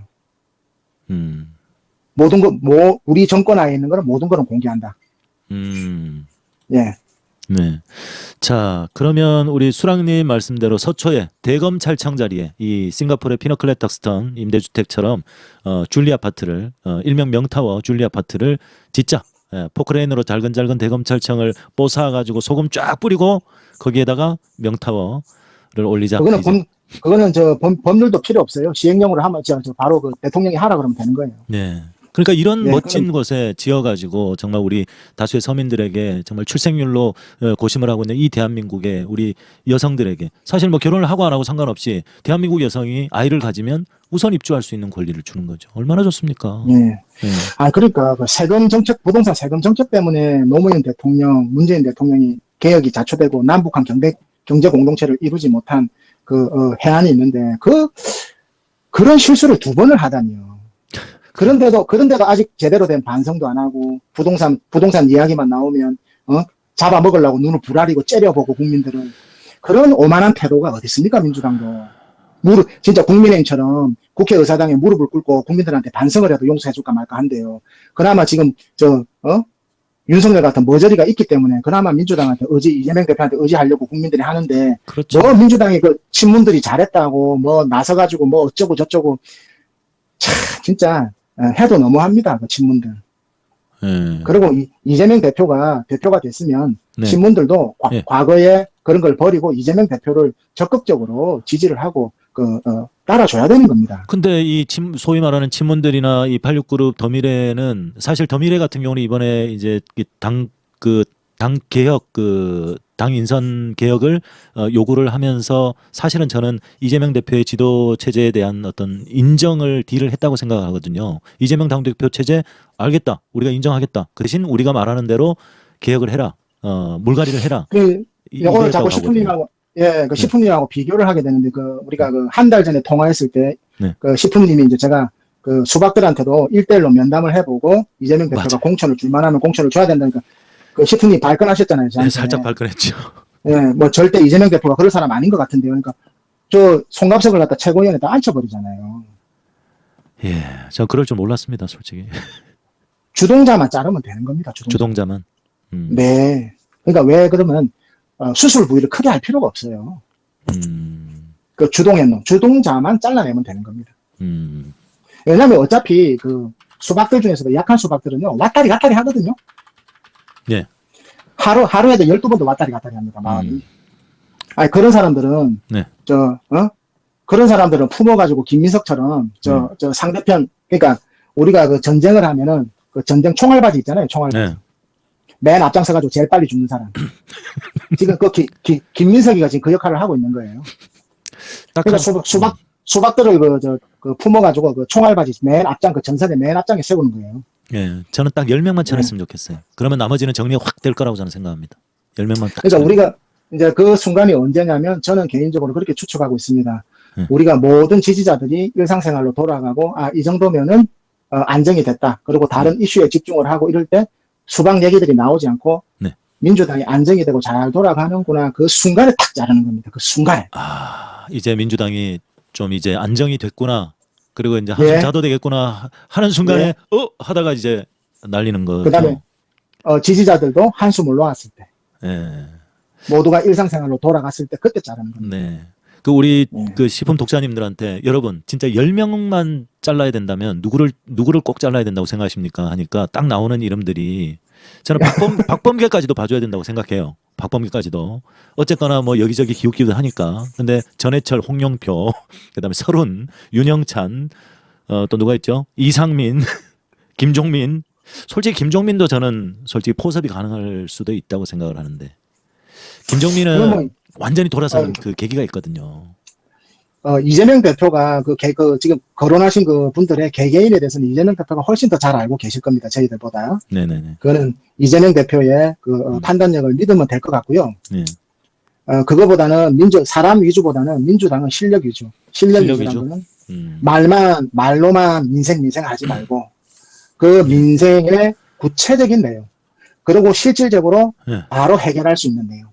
그리고 우리 국민들이 보수든 진보든 대다수가 와닿을 수 있는 민생의 디테일한. 그리고 그걸 모르면은요, 물어보세요. 저한테 물어보지 말고, 한국은행의 기재부에, 그 다음에 우리나라 국토부 관료들한테, A급 엘리트들한테 마음을 터놓고, 그렇죠. 흉물을 터놓고, 아이디어와 재능을 기부를 받으세요. 다 가지고 있습니다. 언제든지 그 사람들도 국가와 민족을 위해서 그 아이디어를 제공할 능력을 제공할 그런 사명감이 있는 사람들, 그러니까 그 공무원들한테 마음을 열고 받아들이세요. 결국은 지도자로서의 어떤 그 용병술이네요, 용병술. 그럼요. 그러니까 국회의원들이 모든 디테일함을 알 수가 없어요. 왜냐하면 국회의원들도 전문 분야가 따로 있고 모든 걸 알 수가 없습니다. 거기에 대해서 책임을 묻는 것이 아니고, 그러니까 송영길 의원처럼 할 게 없으면 외국어라도 한 4개 정도 배우란 말입니다. 그렇죠. 그래서 푸틴하고 외교를 하든지 어떻게 해서 뭐라 하나라도 운동권이라는 그 틀을 벗어나서 눈으로 보여줘란 말입니다. 외교면 외교, 경제면 경제, 부동산이면 부동산, 주식이면 주식, 세금이면 세금, 보건이면 보건, 원자력이면 하라 말입니다. 근데 안 하잖아요, 일을. 그러니까 노력은 안 하죠. 일단 제가 보니까요, 전문가들한테 물어보질 않아요. 경청을 안 해요. 네, 왜냐하면 공부를 안 한다니까요, 첫째는. 맞아요. 네. 야, 오늘 진짜 정말 주옥 같은 방송이었습니다. 인터뷰였다고 생각을 합니다. 정말 긴 시간 동안 함께 해주셨는데, 20%의 월세를 살고 어렵게 사시는 분들한테 이재명 정부는 집중하면 됩니다. 20%. 예. 그렇죠. 그리고 그분들을 주택을 소유한 것처럼 기본주택을 해주게 되면, 기본주택이 그렇게 편리하고 좋고 깨끗한데 뭐하러 집을 사겠어요. 그러면 부동산 수요가 전 국민이 1가구 1주택가 되기 때문에 부동산 폭동은 일어나지가 않아요. 부동산 시장이 진정한 수요자를 저 주택 소유자로 돌리는 것이 그게 목적이죠. 네, 알겠습니다. 그리고 이제 그거와는 상관없이요. 부동산 가격은 수도권에 입지 좋은 곳 빼고는요. 이제 부동산 투자해서 돈 못 법니다. 왜냐하면 지금 은행 이자가 예금 이자가 2% 주잖아요. 네. 그러니까 10년이면 20%입니다. 10년이면 20%죠. 그렇죠. 그 부동산 투자해가지고 한 50%, 70%를 벌어야지 물가 상승률 10년에 2%이기 때문에 빼고 그 수익률이 얻을 수가 있는 건데요. 네. 부동산 투자해가지고 이제 50%, 70% 그렇게 벌 수 있는 구조가 없습니다. 그러니까 현금 가지고 있는 것보다 못합니다. 자, 그럼 마지막으로 보너스. 이제 부동산 시장은 이제 앞으로는 이제 선진국형 어떤 부동산 시장으로 가게 될 것이다. 예, 주택 보유율이 조금 더 높아져 가면 그렇고. 근데 이제 그 남북한 경제 공동체가 되고 성장률이 3%에 근접해버리면 그때는 우리나라 부동산이 전 세계에서 1위 돼버리죠. 그러니까 그게 진짜 수랑님과 제가 좀 생각이 가장 일치하는 부분인데 남북 문제가 해결되면 이 한반도는 아무도 못 건드리는 나라가 되는데 제가 이런 얘기를 합니다. 그 우리나라도 중립국이 되면 어떠냐. 아시아의 유일한 그러니까 중립국가. 예. 정세현 그 통일부 장관 하신 분이 그 비슷한 얘기, 김대중 대통령이 하죠. 그 소가 또랑을 걸어가면서 좌측불도 묻고 우측불도 뜯어먹듯이. 네. 그게 중립국이라는 얘기예요. 그렇죠. 아시아의 스위스 같은 그런 중립국가가 돼서 국제 뭐 기구들도 들어오게 되고 그러면 자연스럽게 대한민국 한반도의 안전은 보장이 되고 이제 북미 수교도 하고 북한도 어떤 그 자본주의 경제를 도입하면서 북한도 좀 잘 살게 하고 새로운 한반도의 시대를 여는 게 우리의 유일한 희망이라고 저는 생각을 하는데요. 그리고 김정은 정권을 무너뜨리는 가장 첩경이 뭐냐면은요. 네. 김정은을 무력으로 무너뜨리는 것이 아니고 북한의 자본, 그러니까 돈이 들어가게 되면 김정은은 무너집니다. 그렇죠. 그건 당연한 거죠. 왜냐하면 그 자본이 들어가게 되면요. 그 당 간부들 간에 돈 때문에 갈등이 생기게 되가 있습니다. 인간은. 그 이권에 대해서 갈등이 생기게 되다 보면 김재규 같은 사람이 북한에서 나와버려요. 그러니까 그렇죠. 자본이 그 개성공단 같은 거 한 대여섯 군데만 만들면요. 김정은은 자동으로 정권은 무너집니다. 그게 그렇죠. 제일 빠른 길입니다. 그렇죠. 윤석열이처럼 저렇게 해가지고는 여하튼 내년 총선 4월달 총선이 끝나면은 윤석열 정권은 종말이 됩니다. 그게 왜 그러냐면 우리 업계에서요 보따리 다 샀다니까요. 보따리를 쌌다. 예, 그러니까 그 자산 처분 다 들어갔어요. 이미 벌써 다 했어요. 70%. 이제 그쪽에서 이제 각자 도생을 판단을 했다. 더 이상 국민의힘에 기대할 수 없다. 이제 아니 이런 지지율로는 그 내년에 총선에 승리도 할 수도 없고요. 네.